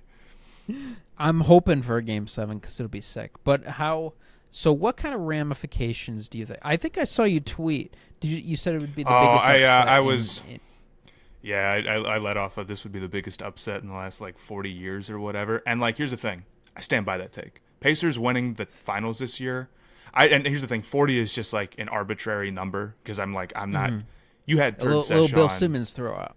Yeah, you had Turd Sesh on last episode, so he would know about like 1952 or whatever when I was like my I dad literally was know born or nothing whatever. about the 70s NBA. Like, that's a black hole No, for me. And no, I'm I like, don't. it started with Bird Magic. Right. But so So- did you get a lot of pushback on that? I got some pushback on it. I stand by it. I mean, if we're just looking at like betting odds, I think is a pretty fair way to honestly determine how big of a dog somebody is. Obviously, like it's not about the betting aspect of it, but rather like what they're Just considered. expectations, yeah. So they were basically the exact same odds going into the finals as the Pistons in 04 to win it, right? Oh, okay. Which would be the other big one in terms of just like major upsets. They were plus 500, Thunder minus 700 or thereabouts, depending on the book, of course. Whereas like maybe the Mavs, who are the other one that people brought up a lot in That's the one who 2011. I would think, yeah. The Mavs were like plus 180. They were That's very They were not interesting. that big. They were not that big of dogs in the finals. However, I wasn't really looking at it from that perspective. I was looking at the perspective of like starting in the playoffs, like the run as a whole, which like I don't blame anybody necessarily for disagreeing or like not necessarily like assuming that right away. But in that sense, then the Pacers kind of lap everybody else, right? They were plus 6,600, whereas like both the Pistons and the Mavs are sitting around like plus 2,000. Oh, wow. Yeah. So, but the thing is that like underdogs in the NBA are a little bit different than underdogs in other sports, I think, where like you can be the 50th best team in March Madness and just go on a run and just get hot and make the Elite Eight, right? Obviously, it takes more than that, but you know what I mean. In Yeah. football, you can be the worst Eli team. Manning, baby. Yeah, you can be the worst team and just pull out like 2 plays, and that's 14 points, and that's like the whole difference, right? So Yeah, you you can could have be some. a fraudulent Eagles team and win off a double doink and then go on to win the Right, right, Super right, Bowl, right, even right, though when right. you don't deserve it. Khalil Mack should have been Finals MVP. Or you can get like a lucky fumble that Cam Newton couldn't get to and probably would have won the game Yeah. if that hadn't happened. It's all the offensive line's fault. Like we know that stuff. And like even, I mean, I won't speak on hockey or baseball, but I view both of them as like higher variance sports. I feel like than even basketball. with We're the in shooting. triple overtime tonight. It's the biggest upset in history. Right. So it's like, you know, I think about like the Blue Jackets all the time there, where it's like they walked into that thing and like the number one team ever in terms of like regular season performance, and they just swept them in the first round. And that's the only series they've ever won as a franchise. That's I just believe, which is hockey, hilarious. baby. Well, because it's like shooting variance, but the shooting is like you make like 8% of your shots or whatever the hell, like 10%.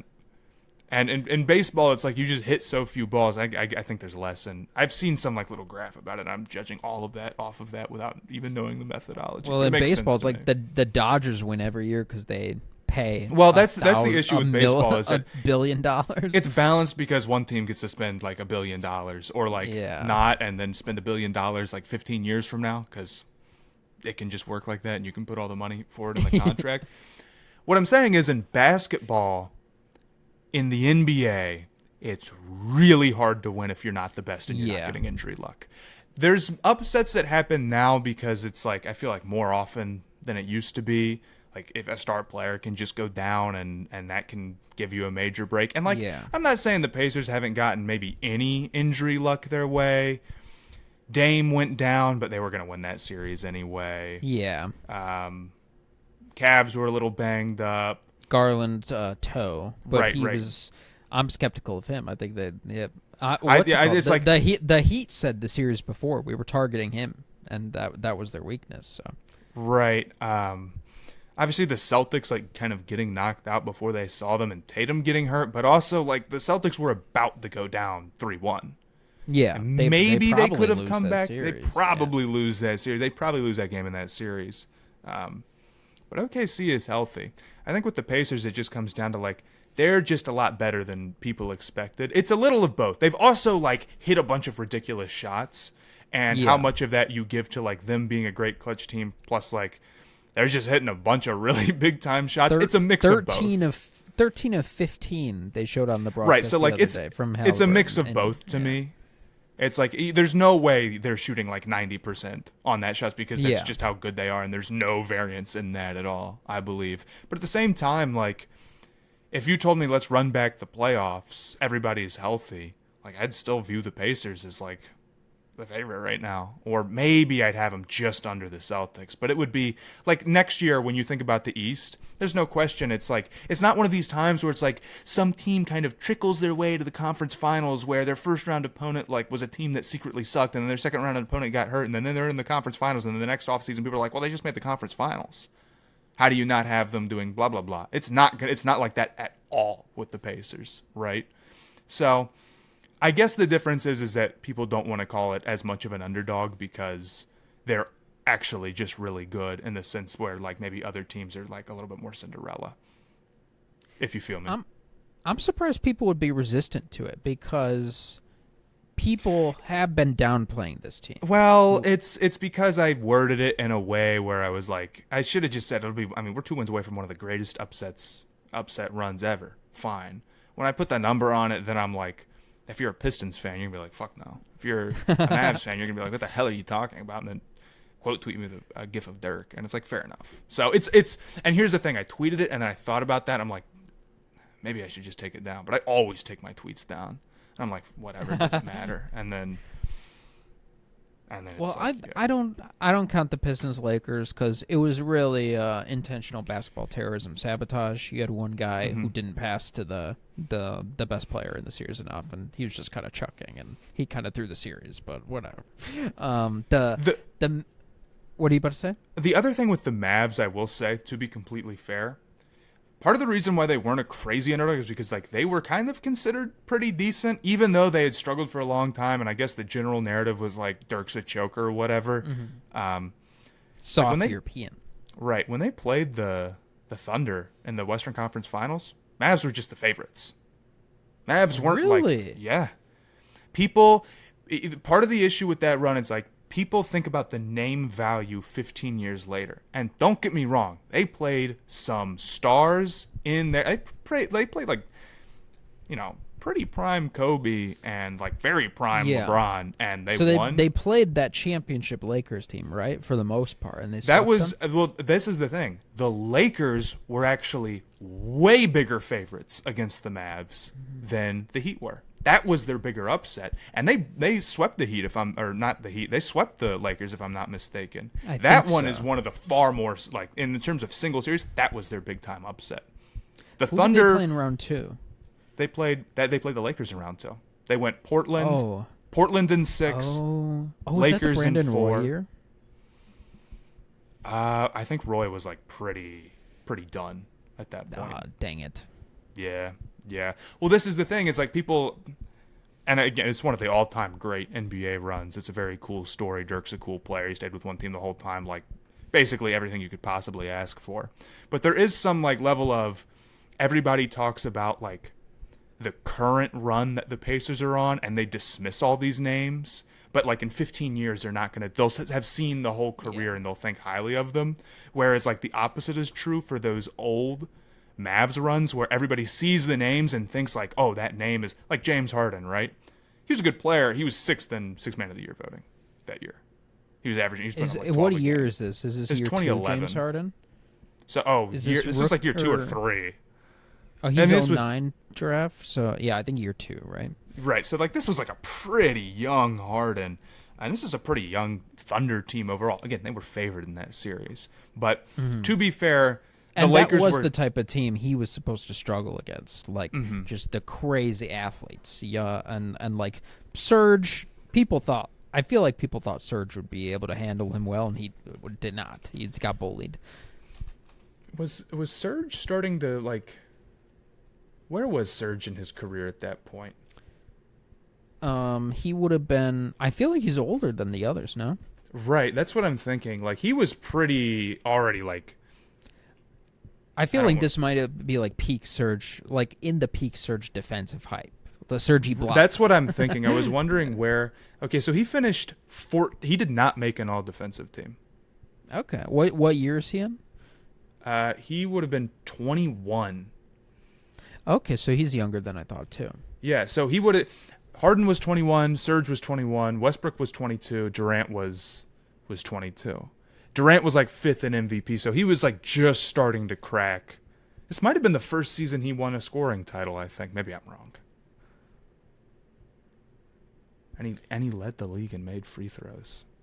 Oh, how many did he average that season? He averaged like 8.7 free throw attempts. Is that more than Shea, or is that the same? It's slight. I think I did the math because he won 4. He had like it was his second scoring champion. He was second place in MVP in 10 in year 3. That's crazy. Yeah, he averaged 10.2 free throw attempts for his first scoring title, and in general he averaged about as many as Shea is averaging now. Here's a reality, not to completely change the subject. The reality is that every scoring champion, unless they play like Steph Curry, is going to be called a free throw merchant from now until either the end of time or until it's happened so many times that people are like, okay, I now remember this is said about everybody. The issue is that like it's kind of true about some dudes. Like some dudes, it's Harden, like, okay, it was true. right? So it's like that's true about him. But then it's like if you can't even average like 9 free throw attempts a game, then you're not gonna like any scoring champ ever, because of course, and especially now, it's like there's just so little option like not to foul these guys if they're winning this much.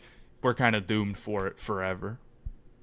It's literally gaslighting with Shea. I always say like it just is not significant statistically, and I don't feel it watching. And I feel like the only reason people feel it is because they've been gaslit by Twitter. It's social They've media. Been It totally. It's like, do you know why you think like Kobe didn't do this or KD didn't do this? Because you weren't on Twitter all the times, like having every single one of their like worst foul baiting moments posted and getting 20,000 likes and have to go and argue about it and defend it and watch it a million times. Back then, it's like if it was like 2001, that's it. You know, it just happens in the game and you can be like, and then PTI talks about it. Right, and then PTI talks about it, but it's like it's not the same level of coverage of this stuff. You just don't hear as much about the little things or the negative plays. Not everything is in like slow-mo. I mean, you think about like, the 80s even.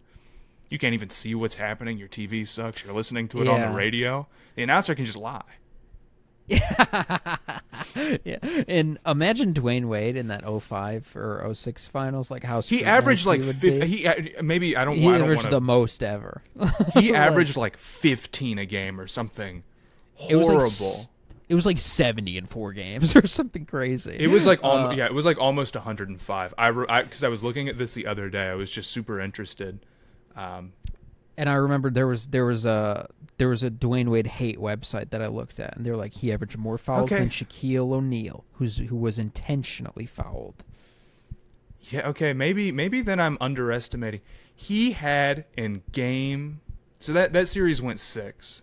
In game 5, he had 25 free throw attempts.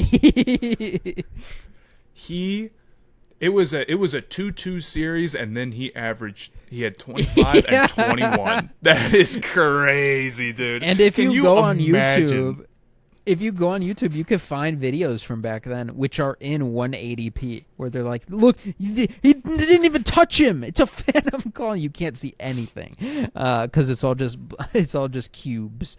But yeah, he would be eviscerated today. Oh, dude, it would be. I guess maybe the real take is then that people just forget, like people just I think people just move. People forget. I think people forget in a positive way. Like they'll praise Shea in the future. I think because people have already praised like Harden. I see more Harden appreciation now than I ever did back then. It happens like literally every time, and it's like what's so frustrating is like how do people not recognize that's what's going to happen? You will be saying the same things about like, you'll be saying like, ooh, the Pacers got Donovan Mitchell in that run. You don't remember how good Donovan Mitchell was whenever like, some current 4th grader is a star and you have to dismiss him in 2032 or whatever. Like, obviously that's what's going to happen. So I think, I think the name value, like let's say the Pacers pull it off, I think the name value will look great. And I think if the Thunder win, I think his free throw attempts will not be a negative. I am looking at this now. I guess I haven't watched that much about this old series, but like I remember seeing something about overtime, game 5, 2-2 series. Wade got fouled 2 seconds to go by Dirk. Hits them both, game over. If that happened with Shea in a game 5 of this series where it was 2-2, it would be ugly, man. It'd be there'd be a war on the streets. Yeah, it's like in terms of like the upset factor, it's difficult because that Miami team only had those three guys. Like that specific edition of the Heat, I don't think they had any of the useful role players that they would go on to get.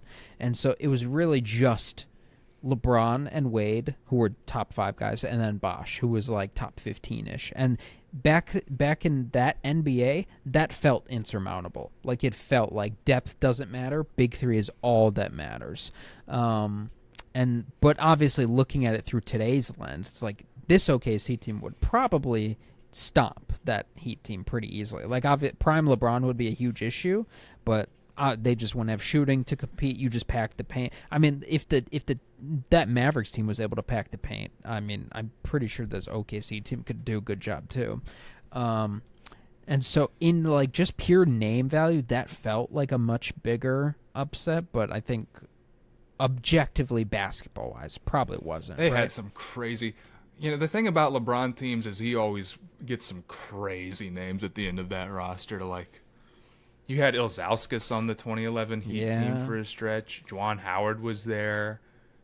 Jerry Stackhouse was there. And I mean, just even the regular rotation, it was like Bibby, Haslam, Mario Chalmers, Mike Miller. Some classic. Oh, we did have Mike Miller? Mm-hmm. Okay, cool. There's also a difference in that I think by the time of that finals, like Dirk was one of the best players in the world, and like I'm sure people were arguing at the time like he's better than LeBron right now, like in this moment or whatever. Halliburton does not feel Halliburton was voted the most overrated player in the NBA by his peers.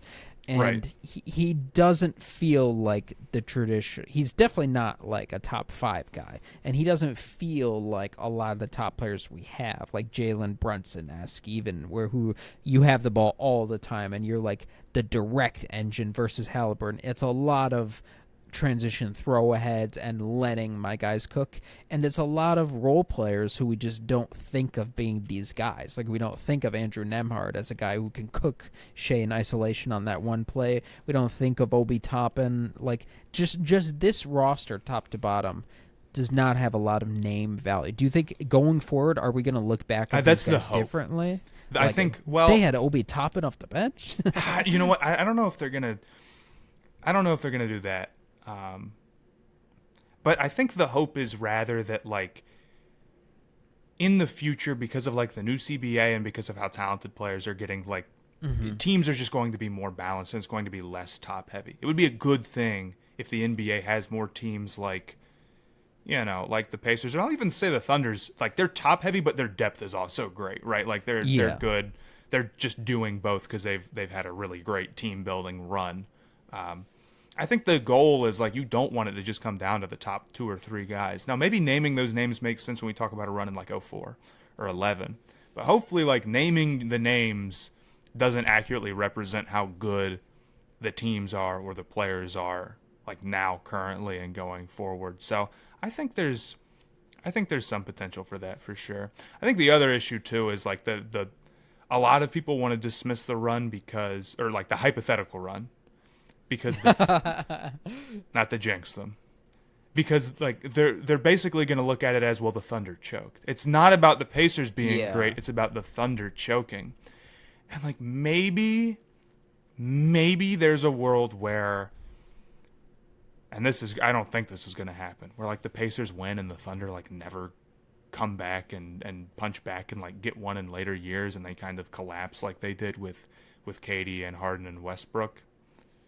It's possible, and a lot of people think that's going to happen if they do lose. But you have to recognize, like at the time, most certainly people were saying, well, the Heat just sucks. Well, LeBron sucks when they lost in 2011. We know that. Yeah, We know and that people. he did underperform specifically. Yeah, oh yeah, he did. He did play like crap. But people will say like, look, this Thunder team was just like not ever that good. Their shooting was so, and particularly like their offense They like cheated never their was way really. there. Right, and they cheated, and it was all fouls and the refs. I like to think this isn't the best version of the Thunder we'll see, and that even if like the Pacers were to pull this one off, the Thunder would get one later down the line, and it would kind of cement how great their run was. But maybe that doesn't happen, and maybe we look back and say, no, it's still the Mavs. But I didn't think it was a crazy take to say that this would be one of the craziest runs ever. It's interesting to look back at the old Pacers teams that made deep runs every single year in the playoffs and were like pushing Michael Jordan and stuff. People very rarely talk about those teams, and people don't really prop up Reggie. But like Ben Taylor's made a video on how good Reggie Miller was. Like he was one of the best scorers of his generation and stuff like that. And that Pacers team was very, very good. They just happened to not get it done versus a stacked Bulls team.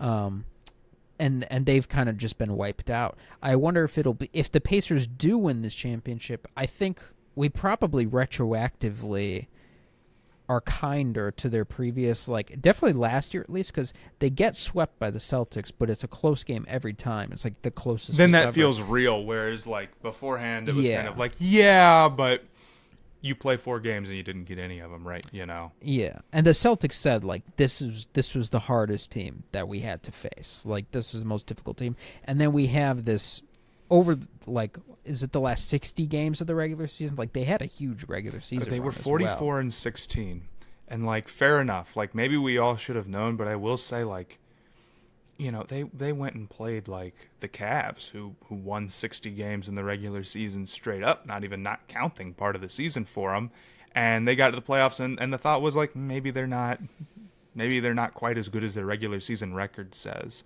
So I kind of dislike the take that because the Pacers finished the season after the first like 25 games very strongly, and they had like a great record, we all should have known. I mean, I guess it's hard to say we shouldn't have known, but you know what I mean, right? It's easy to say it in retrospect now. There were a lot less people saying it, although there's a couple of people who were high on them who were right. I don't want to be too negative, and I didn't have them going all that far, so.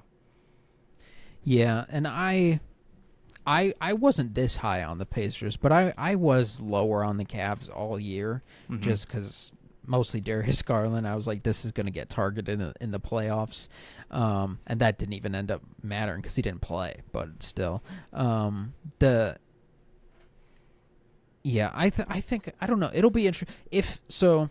The Pacers win. They end up winning this year. Does it? Well, first off, does it matter if they? Well, yeah, it has to matter.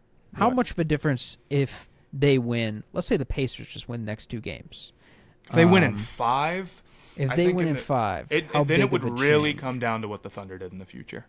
If the Thunder go on and they win like 2 titles or whatever with this current core, then it makes this Pacers run like, wow. I mean, I don't even know. Yeah, If the Thunder will need the future to. Yeah, if the Thunder like lose in 5, first off, on some level, like as good as the Pacers are, like that would be a crazy choke. Yeah, it would be it would be a catastrophe for them to not even push that thing to 6.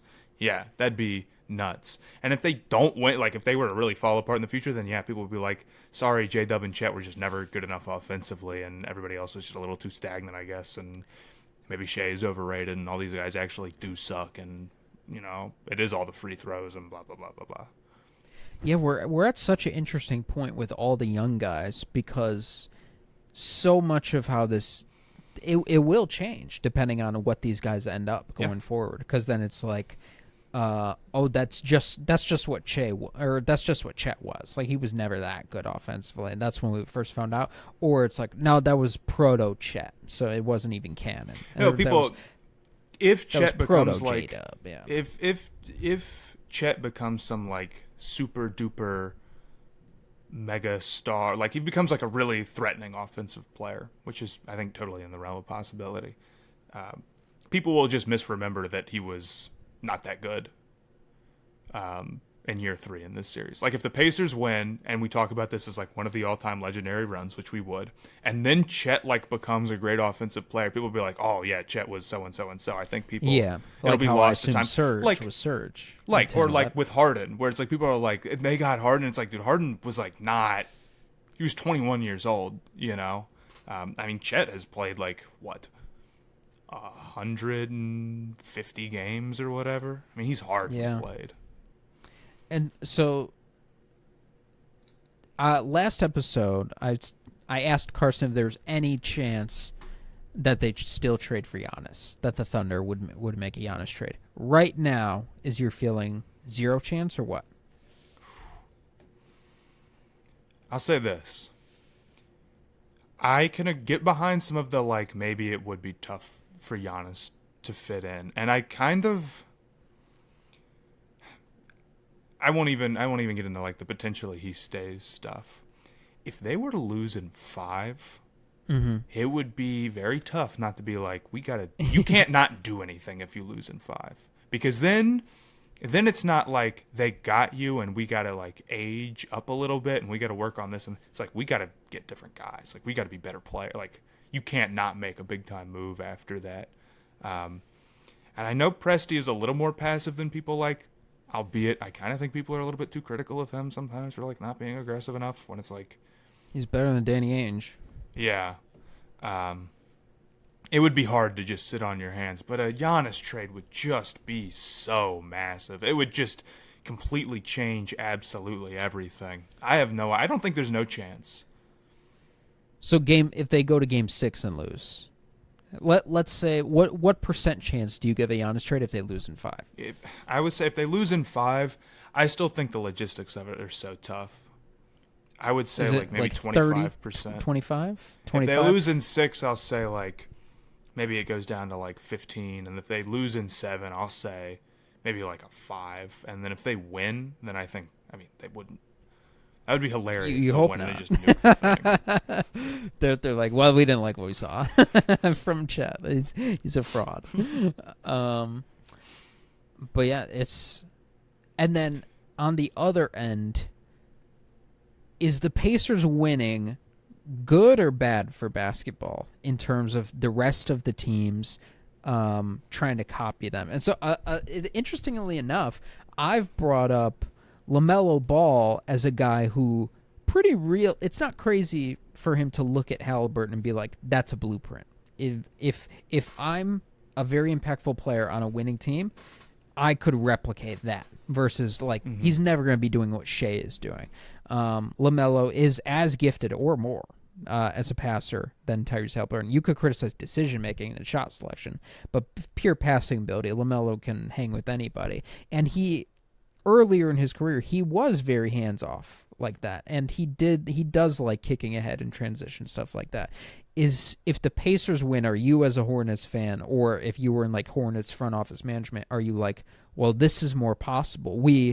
I was worried if LaMelo was the guy, but if LaMelo can just get to that level, and then we just surround him with a bunch of capable guys, maybe we actually can make a run at this versus like, no, we need a Giannis, we need a Jokic, we need a healthy Embiid, we need one of these guys to compete. Do you think the well-rounded roster approach takes hold? Would it take hold with you, with the Hornets? So I guess I have mixed feelings about that. First off, it doesn't really make a difference whether or not the Hornets like believe in LaMelo or not, or whether or not they're like, we need a Giannis. You don't have a Giannis. You're not going to get a Giannis, and you do have LaMelo. My frustration with Charlotte over the last few years, it's like I can't even begin to like talk about like, oh, what do they need to improve on? What do they need to develop?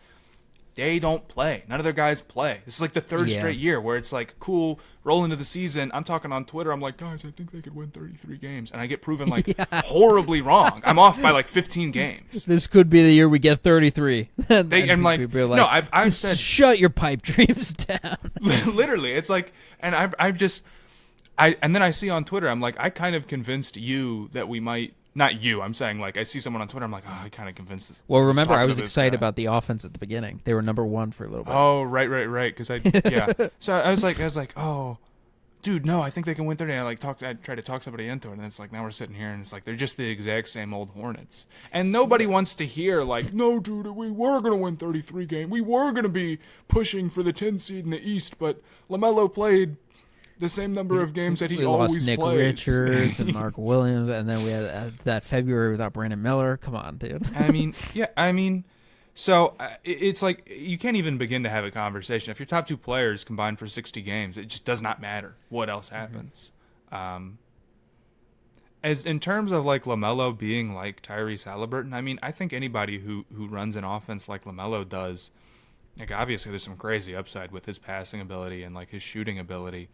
But number one, I think the idea of like this guy could just be like a great decision maker who doesn't turn the ball over ever. But like that's the hard part, you know. There's nothing physically stopping. It's like saying, I don't know, it'd be like saying that there's nothing stopping another dude from passing like LaMelo. Like hypothetically, yeah, but like that's not his skill set, and it's not impossible for him to develop it, but it would be like one of the crazier development stories, you know, in a while, right? Like it would be a humongous step, we'll say. Plus Blake there's, Griffin making threes. right, like plus there's the finishing around the rim that isn't great for LaMelo, and Yeah, like but that's not great for specifically- Halliburton either. No, but specifically LaMelo's issue is his shot diet gets like silly, but I guess the team sucks so bad that nobody can even decide whether or not it's him really doing that or if like there's just nothing else to do, so you might as well, and everybody's bored in the arena and like on their phones, so yeah, give it for 35, no one's watching. League Pass is 26 viewers, cool, you know. So it's hard to even make a judgment on like that type of stuff. In terms of like, are the Pacers going to influence other teams into thinking that they can win with great depth rather than like a top star who's like crazy? Not to hate on Halliburton, but you know, like a lot of times it's tough to win a title if you don't have somebody who's just completely exclusively dominant and like winning the MVP, or you know, like averaging like he's the first player to ever average 30 and 10 and 10, or like Giannis or like Jokic or like that type of dude. Yeah, who have our champions been? It's been who won last year? I think Tatum, or well, he wasn't. I guess they were the better version. This is the thing, is that like the Tatum is also like not considered that type of guy, but when you look back like the last 40 years, you think about maybe the top 15, 20 best players, it's like 90% of those teams had a guy like that. They had one of those guys like in their prime. They had a LeBron or a Kobe or a Shaq or a Magic or a Bird or an MJ. It's like you know, Hakeem has a couple. Like Tim Duncan's there. There's just not a lot of championships that went around. Yeah. Without having a guy like that, and maybe part of that is the championships make the ranking, rather than like on some level. I think that's true. But I'm also not sitting here like the stats do back it up. Like right, I'm not sitting here like, look, well, was if Steph Curry played for the Knicks, would he really be considered that good? It's like, yes, he would. Right, he might be. Yeah. If he had gone and played for some terrible franchise, like maybe he would have like 1 or 2 rings and be considered a little lower. But no, like you're obviously going to consider him like an all-time great. What he did in 2016 was what he did in 2016, unless we're getting into butterfly effect. Well, the only obstacle would be if he's never with Kerr, is there ever another coach who runs him off ball like that? So there's something with that for sure. But maybe Kerr goes wherever Steph goes in this hypothetical future. Hey, Kerr almost went to the Knicks. There we go. So it was between them two. So you know you could play that game endlessly, but obviously these players are great. My kind of thought about it in general, though, is that it's like it's kind of the other way around. I think the reality of the NBA has like influenced the Pacers. You know what I mean? And maybe they're the tipping point, but like with the new CBA and the depth of the talent, I forget who was writing about this, and I apologize. And I may have brought this up the last time I was on here, and I did the exact same thing. But like this being the weak link era, where the game is less about like who your best player is and more about like how good is your worst player. I just think that's the reality that we're shifting to. a little bit. It's just more talented overall. It's just so more, there's- and that's not like the Pacers showing that you can do something, and then everyone else being like, "Yeah, I can do it." Although they're kind of showing, like they're kind of yes, but it's also it like would that's, be that's it how would the be a game. roster building template. Like the Phoenix Suns, for example, would be like, instead of saying no, we need to get Kevin Durant and we need Bradley Beal, maybe they say no, Booker and these guys, these role player guys we have are good. Let's get more role player guys as opposed to just blowing it up for the top end talent. Right. So I think like, yeah, you're going to see more teams believe that they have a chance, and you know what? More teams do have a chance. That's without one of the top 5 guys. I mean, if anything, at least in the East, it's just Giannis out there on the worst team of all time. So someone's going to have to make it to the finals, and if you're in the finals, you got a chance, right? I guess that's not always the case. I saw some, I think, Draymond clip talking about like you know, being in the finals, you're always that close, and it's like, yeah, that is kind of true. But if you're gonna have a chance to make the finals, I mean, like, there's a point where it's like, well, we're gonna give it a shot. And I think like this is my whole frustration with. And maybe I did talk about exactly this on the last episode, but like people are so mad about the CBA. It's like, dude, the direction we're heading, it's so good. I think it's great. I love the new CBA. I think that there's maybe gonna be a little bit of a hiccup period where everybody is kind of like gridlocked here a little bit, but I think teams having to rotate their guys in and out, the depth being more important, and like not just being able to pay everybody and then keep everybody forever, makes things more fluid. It gives more teams a chance. I think it's fantastic. That's what the NBA desperately needs to me. I thought it would lead to zero player movement, but now Shams is saying like this is going to be the craziest summer ever. There's going to be more moves than ever before. So maybe I just misunderstood it. But the Pacers winning, I think it generally makes sense because the NBA is more talented than ever, and we are at a point like this might be a little bit of a sweet spot before expansion kicks in and then teams become more diluted. Like this might be a unique point in history where I think we still have the top class, like the Jokic, the Giannis, and whatever, and Shea, Right. even to maybe. Well, I don't know, because if Shea loses, maybe you change how you feel about that. Where I feel like Jokic with competent talent around him is just too much because of the Jokic factor. But I think there's way more guys in like the tier 2 and tier 3 than there ever happened before. Like Benedict Mathurin would be like an all-star in 2002 or whatever. And here he is. Right. Just we recognize him as just the scoring guy on the Pacers bench. And so I do think like there's definitely validity to it. I worry specifically as a Bulls fan. I think the Pacers championship might ruin my life because I think they're going to look at it like, okay, Josh Giddey's literally dude, if he could, Tyrese Halliburton. he's just got to And get in that Tyrese Halliburton mold, bro. You're good. We had a faster pace than them, I think, this year. Oh, we were perfect. number Okay. 1 in pace. So we So- already have the pace down. We already have the Halliburton. We just got to Dare get the I rest say of the guys. supercharged Halliburton? Hey, he's taller, dude. He's So taller. he's you know how people do the draft comps. He's taller, less shooting. Tyrese Halliburton. Perfect. And then we have a stretch 5, just like Miles Turner with Vucevic. Yeah. We have Patrick Williams as Neesmith when he's locked in. He just wasn't locked in last year. And then if Kobe White locks in on the defensive end, we have Nembhard. There's a very realistic path to that's what our caveman president is thinking, and it's gonna destroy my team, and it's gonna destroy other teams who are gonna build around mediocre talent because they're like, hey, the Pacers did.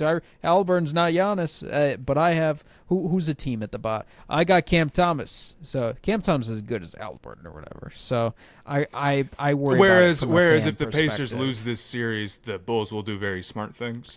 Yeah. So then we'll finally blow it up. Then what? it's looking really good. It's the damage is already done, man. But here's the thing: you got to realize within Chicago, and on some level, like as a Hornets fan, I've been dealing with this for a long time. New regime. I'm gonna give him time, although the Tijon pick not awesome, but Great smile. we Year roll. 1 project. Look, It the was end always a goal for the project. Bulls, they're not even thinking title. They're thinking, No. what if we got Profit. out of the play-ins, bro?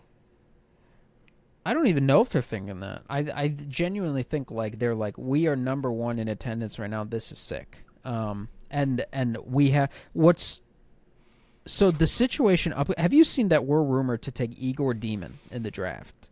Mm-mm. You know Igor Demon? I know a little bit about him. He's basically Josh Giddey. Jumbo point guard, 6'8", fantastic passer, can push in transition, can't score at all. Can't really play defense.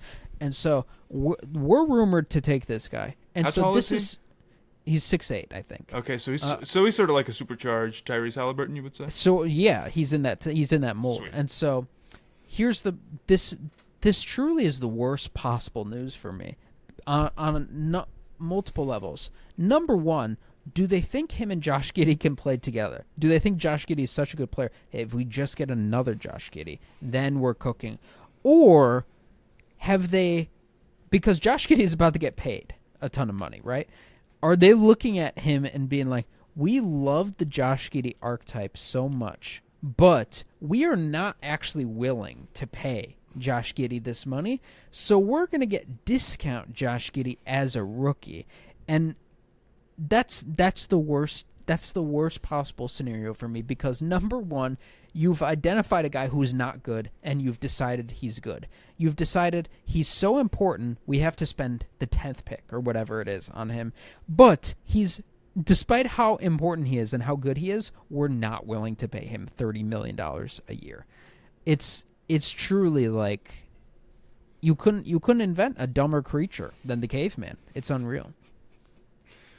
I feel for you, bro. I mean, I watched the Hornets do roughly the same. The Hornets were never even quite this annoying with it. They made a terrible, terrible mistake in that 2016 offseason, and then they never recovered from it. But even then, like, trading away... What was that? It was the offseason where the salary cap jumped. Yeah. The Hornets had just made the playoffs, and they had like that kind of competitive series with the post-LeBron Heat. Purple shirt guy. Al Jefferson. Is this all NBA Al Jefferson? No, that was a little bit before. That was 13. Yeah. This was right in between all NBA Al Jefferson and all NBA Kemba, the only two all NBA players. That new look Charlotte has had. And they paid they played like Nick Batum like $27 million a year. But this was in 2016. Yeah. So they paid all their guys then, and then they never made the playoffs again with that roster. I mean, I think they ended up like cutting and stretching Batum. Like, that's what they did to get out of it, which is just not done, you know? And then, of course, he went and, like, Batum was so bad for Charlotte, and, like, he got just, like, straight up, like, benched. Like, they just didn't play him anymore. And then, of course, he goes to the Clippers. He's still cooking on the Clippers, dude. Yeah, he's pretty good. He's not bad. But, I mean, like, and then they got down to the point where, at least I guess they kind of recognized that they needed to blow it up because they didn't re-sign Kemba, although that might have had to do with Jordan being cheap. Ended up nailing that one. Give him credit. Yeah. Maybe he learned his lesson and we didn't. I remember being furious when they didn't bring Kemba back, of course. Right. And then I remember that 2K, day one, Cody Zeller, highest rated player on the team. It got bleak. That's my go-to Hornets fun fact. Cody Zeller was once 2K highest rated player on the team. Now, Graham that's the year that Graham kind of like got really hot from three, so he ended up becoming like a 79 overall and being number one. Not that far into the game because they're like, sure, whatever, it's the Hornets, but isn't that just crazy, bro? Yeah, Isn't literally the only thing, because I'm sure Michael Jordan was like, he took Jerry Reinsdorf as a model for how to run a team. He's like, I need to profit max. That's what the issue is that Jordan is like not that rich. He's not he's rich. Single billion, which Reinsdorf isn't either. All Reinsdorf's money comes from buying the White Sox and buying the Bulls in the 80s and just riding that money out. And then he has like a law firm, but that's it. And he owns property, I think, based off of the team that he lucked into. Broke as hell. It's God. I need him and his son to disappear from my life forever. That's the issue the Bengals have. That's a big Cincinnati issue. Oh my God, I'd be so upset if I was. So they draft a guy in the first round. I'd be so upset. It's even worse, I think, because you have Burrow and Chase and those guys on offense. It's even worse because we have the thing that it's so hard to hit on. We got Joe Burrow. It's almost impossible to find one of these guys. We never get one of these guys. Finally, we got one of these guys. and now we're not And going to just pay our the most first round fundamental part of the team is not good enough. And we had a shot at it and we blew it. And it's like I just don't know how we're ever going to get back we there. beat Mahomes. We beat Oh my Mahomes, God. yeah. So it's I feel for them. And the Reds are kind of similarly cheap, where it's like they're in Cincinnati. It's not the biggest. It's a wonderful city. It's a beautiful city. It's a splendid city. Not the biggest market Yeah. ever. It's just, it's like you get to the point where you're like, do I need to root for an even richer guy to come in, but in order to enjoy my team? How come the soccer teams, it's crazy, the top soccer teams like Holland and Mbappe are making 30 mil a year. That doesn't make any sense to me. I looked that up the other day. I'm like, how is it not $200 million a year for you guys? Because I guess the domestic leagues are like we, us Americans, are like, oh, it's soccer. They all just turn on the soccer channel, and they're watching soccer. It's Kyle Kuzma money, man. It's crazy. Actually, Kuzma's not making that much, but I mean, it's about to be Josh Giddey money. Right. But I guess it's just because they get the domestic TV money from, like, Mbappe's getting Spain money or whatever, and Holland is getting Premier League money, and they just have less people than because the world loves soccer, but they love their own soccer. Like, I don't know, like how many people in Bangladesh are tuning into the Premier League? Man, probably some, but probably not too many. And yeah, it's crazy. The only thing separating the Bulls from the Hornets is lucking into Derrick Rose in 2008, and then lucking into Jimmy Butler. And, like, take those two moves away, we are just the little engine that could 7th seed for 20 straight years. What a disaster. Shout out to him. Sorry, I'm readjusting my chair. And now everyone is going to say that the little engines that could, they can do it because the Pacers aren't doing it. I don't know. I guess maybe that could happen in a bunch of... But that's already an issue. And it's basically what the NBA wants. They want everybody to be trying as much as possible, right? I mean, that's how the... And, like, I don't know. Go over and look at the West. Who's not trying? Who's not, everyone in the West is trying. It's nasty over there. And, like... Oh, I got another one for you. What do you think about KD trade? What do you think about him... specifically to San Antonio? I support it. I think, I told Carson, I think they have enough to get Giannis and KD, and I would do it. I'd give up number 2. How do you make the money work for that? Do you have to give up Fox?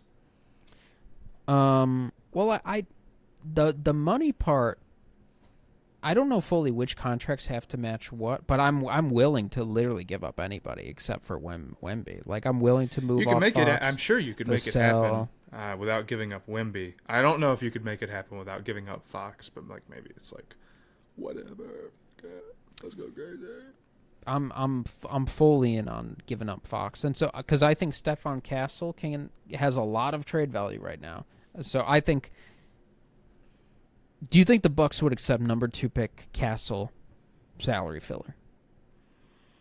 No, I think I really do believe they're like psychos and they just don't want to move Giannis at all. And that, like, I think, and that, I don't think they might. I still lean that they're going to, but they're going to want like a bunch of picks. They're going to want like a bunch of stuff. They want a lot of things, I think. I don't know. How much trade value do you think Castle has? I guess that in 2 is pretty strong. I think I don't believe in him too much, but Bill Simmons said Castle has to be off the table in a Giannis trade. He's too valuable. So that signals to me the league thinks very highly of him. Okay, well, maybe. if it's that much, then like I would. I mean, I wouldn't mind cashing in. You know, if you could keep Fox, then it's crazy. I guess I don't even want to keep Fox, to be honest. You know, it's like. And they have a bunch of Hawks picks. Right, they did not empty the chamber whatsoever trading for Fox. They could do a lot. I don't think KD should be that expensive. I mean, I saw the most popular trade I've been seeing is like Vassell, Barnes, and the 14. It's like, yeah, I'd probably just do that if I could do that. But I think they should definitely take advantage of Wemby being on a cheap contract. And he's already great. Like, he's already good enough to contribute in serious ways. Who knows what the offense will turn into by, like, the end of year 3, which I guess would be the big question. But the defense is already the defense, of course, and like I think you could make a move for a star like KD and not be like, well, this is our big thing, and if the timelines don't match up perfectly, like we're kind of stuck. That's not going to happen with San Antonio. Whereas like with the Giannis trade, I mean, I if it costs Castle and 2, then like okay, we can have a conversation. And it's such BS they got the 2nd overall pick. Even that is lame. I forgot how mad that made me. I made my we talked about this last time. I made my list. Yeah. And it was the bottom 3. But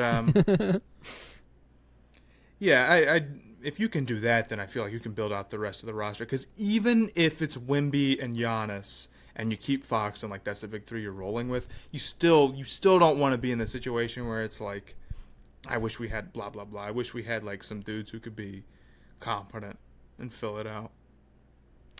Yeah, I really like, as much as I like Dylan Harper, I just don't know if he's surefire long-term running mate for Wemby.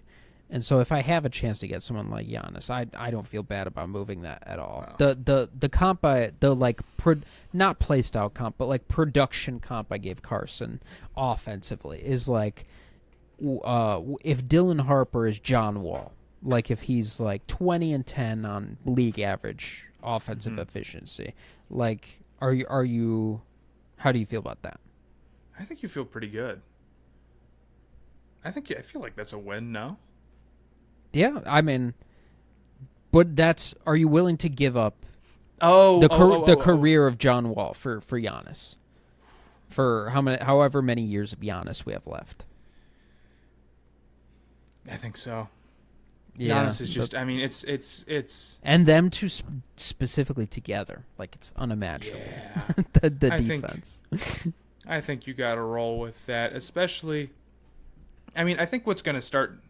This is already the case, but it's going to continue to be the case even more so going forward. Is like the scary part about trading away all your picks now is like there's no way to like kind of hit on something and like find some value where you've like lost it all, right? Like a lot of these teams that are bad, they're bad because like they just haven't made any good move. They haven't like found any like surplus value in years and years and years, and they've been living off of just like trading the whole future.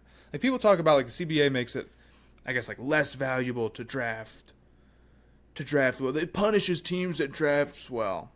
And that's the opposite, right? You need the cheap contracts.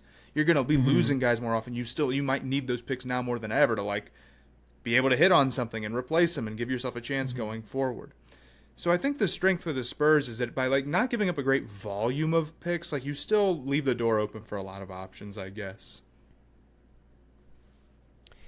I just think there's a world where like because the 2 pick in Castle, if the Bucks value Castle, I don't know if anyone has a package that's really blowing that out of the water. Like the Rockets could make a competitive offer, but if they're not giving up a men, like I don't think you beat the number 2 pick. And even if you do give up a men, it's not unreasonable for someone to think Dylan Harper could be better than a men.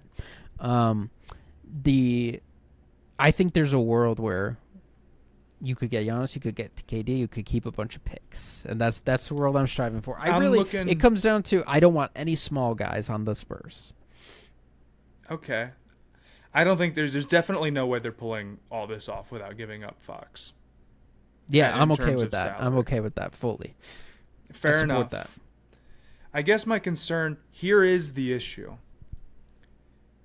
You have to match a lot of salary. Both these guys are not expensive. They're like $60 million, $55 well, at what point, like when you have nobody on the roster, like you don't have to match salaries, do you? You could just absorb money, right? This is the funky part about the whole thing is that like hypothetically, but like even the Spurs, they're sitting at 171 million right now, but how much of that is cap hold?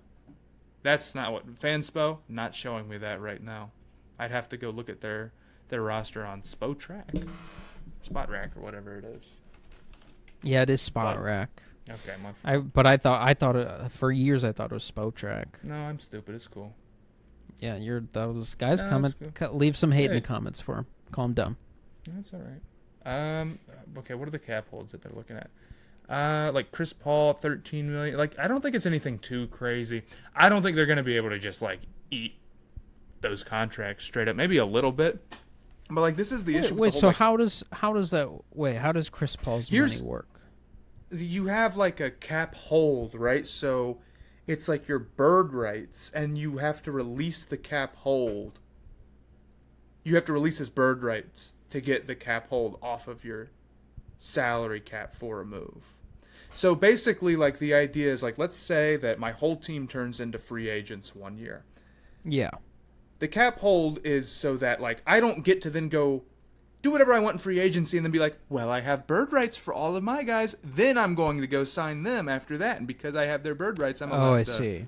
Right. So you can't do that. So when you have a free agent who has bird rights, I think I'm saying this the right way, and I'm not wrong. You have to. They're like, they already count against the cap. So Chris Paul counts $13 million against the cap right now. And you have to say, we relinquish his bird rights to free up that money. And is that shouldn't be difficult to do, right? They can do. No, but get the out issue, of here, I mean, Chris Paul. what is I'm not their getting you total? back.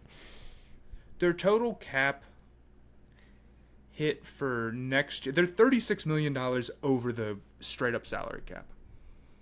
If they released all of their cap holds, they'd still be over. And if they're still over, they still have to match salaries. This is the weird part about the NBA. There's like one team who has cap space, like where they could just straight up sign somebody. Is it Brooklyn? Yeah, I think so. There might be one other. There might be one that has like 2 million. They need to call up Josh Giddey. They might be in the sweepstakes. There you go. So then everything turns into like sign and trade, like sort of nonsense. Yeah, so it is possible it's more difficult than I imagine. It would be like, what scares me about it is like to match. I mean, okay, Barnes and Vassell, I guess you could get there not that crazy. Like what But we you would need to have make to- what's the combined numbers with Giannis and Okay, KD? so let's say you do Barnes and Vassell in the 14 for KD, right? Then I think you got to get to like 48 million out. And if you send Fox, that's 37 and you need another 11. Castle's 9.5. You have Keldon, who's 18. And you got ways to get there, I guess. That wouldn't be. I'm willing to move all these guys. All right. That's the beauty of it. And you're gonna have to sign like a bunch of weirdo contracts and Pay him in the back end. Pay him in offshore accounts. cheat. And the thing about roller coasters is you don't know if just the nature of capitalism has made it so their regulations have been rolled back too. So who knows if they're checking?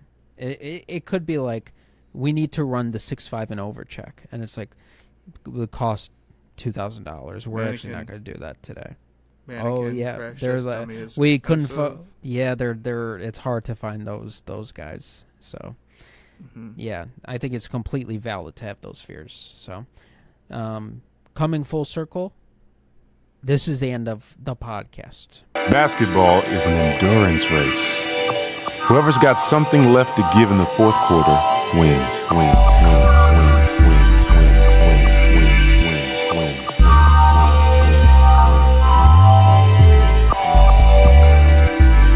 Up tempo means I'm gonna run you into the ground.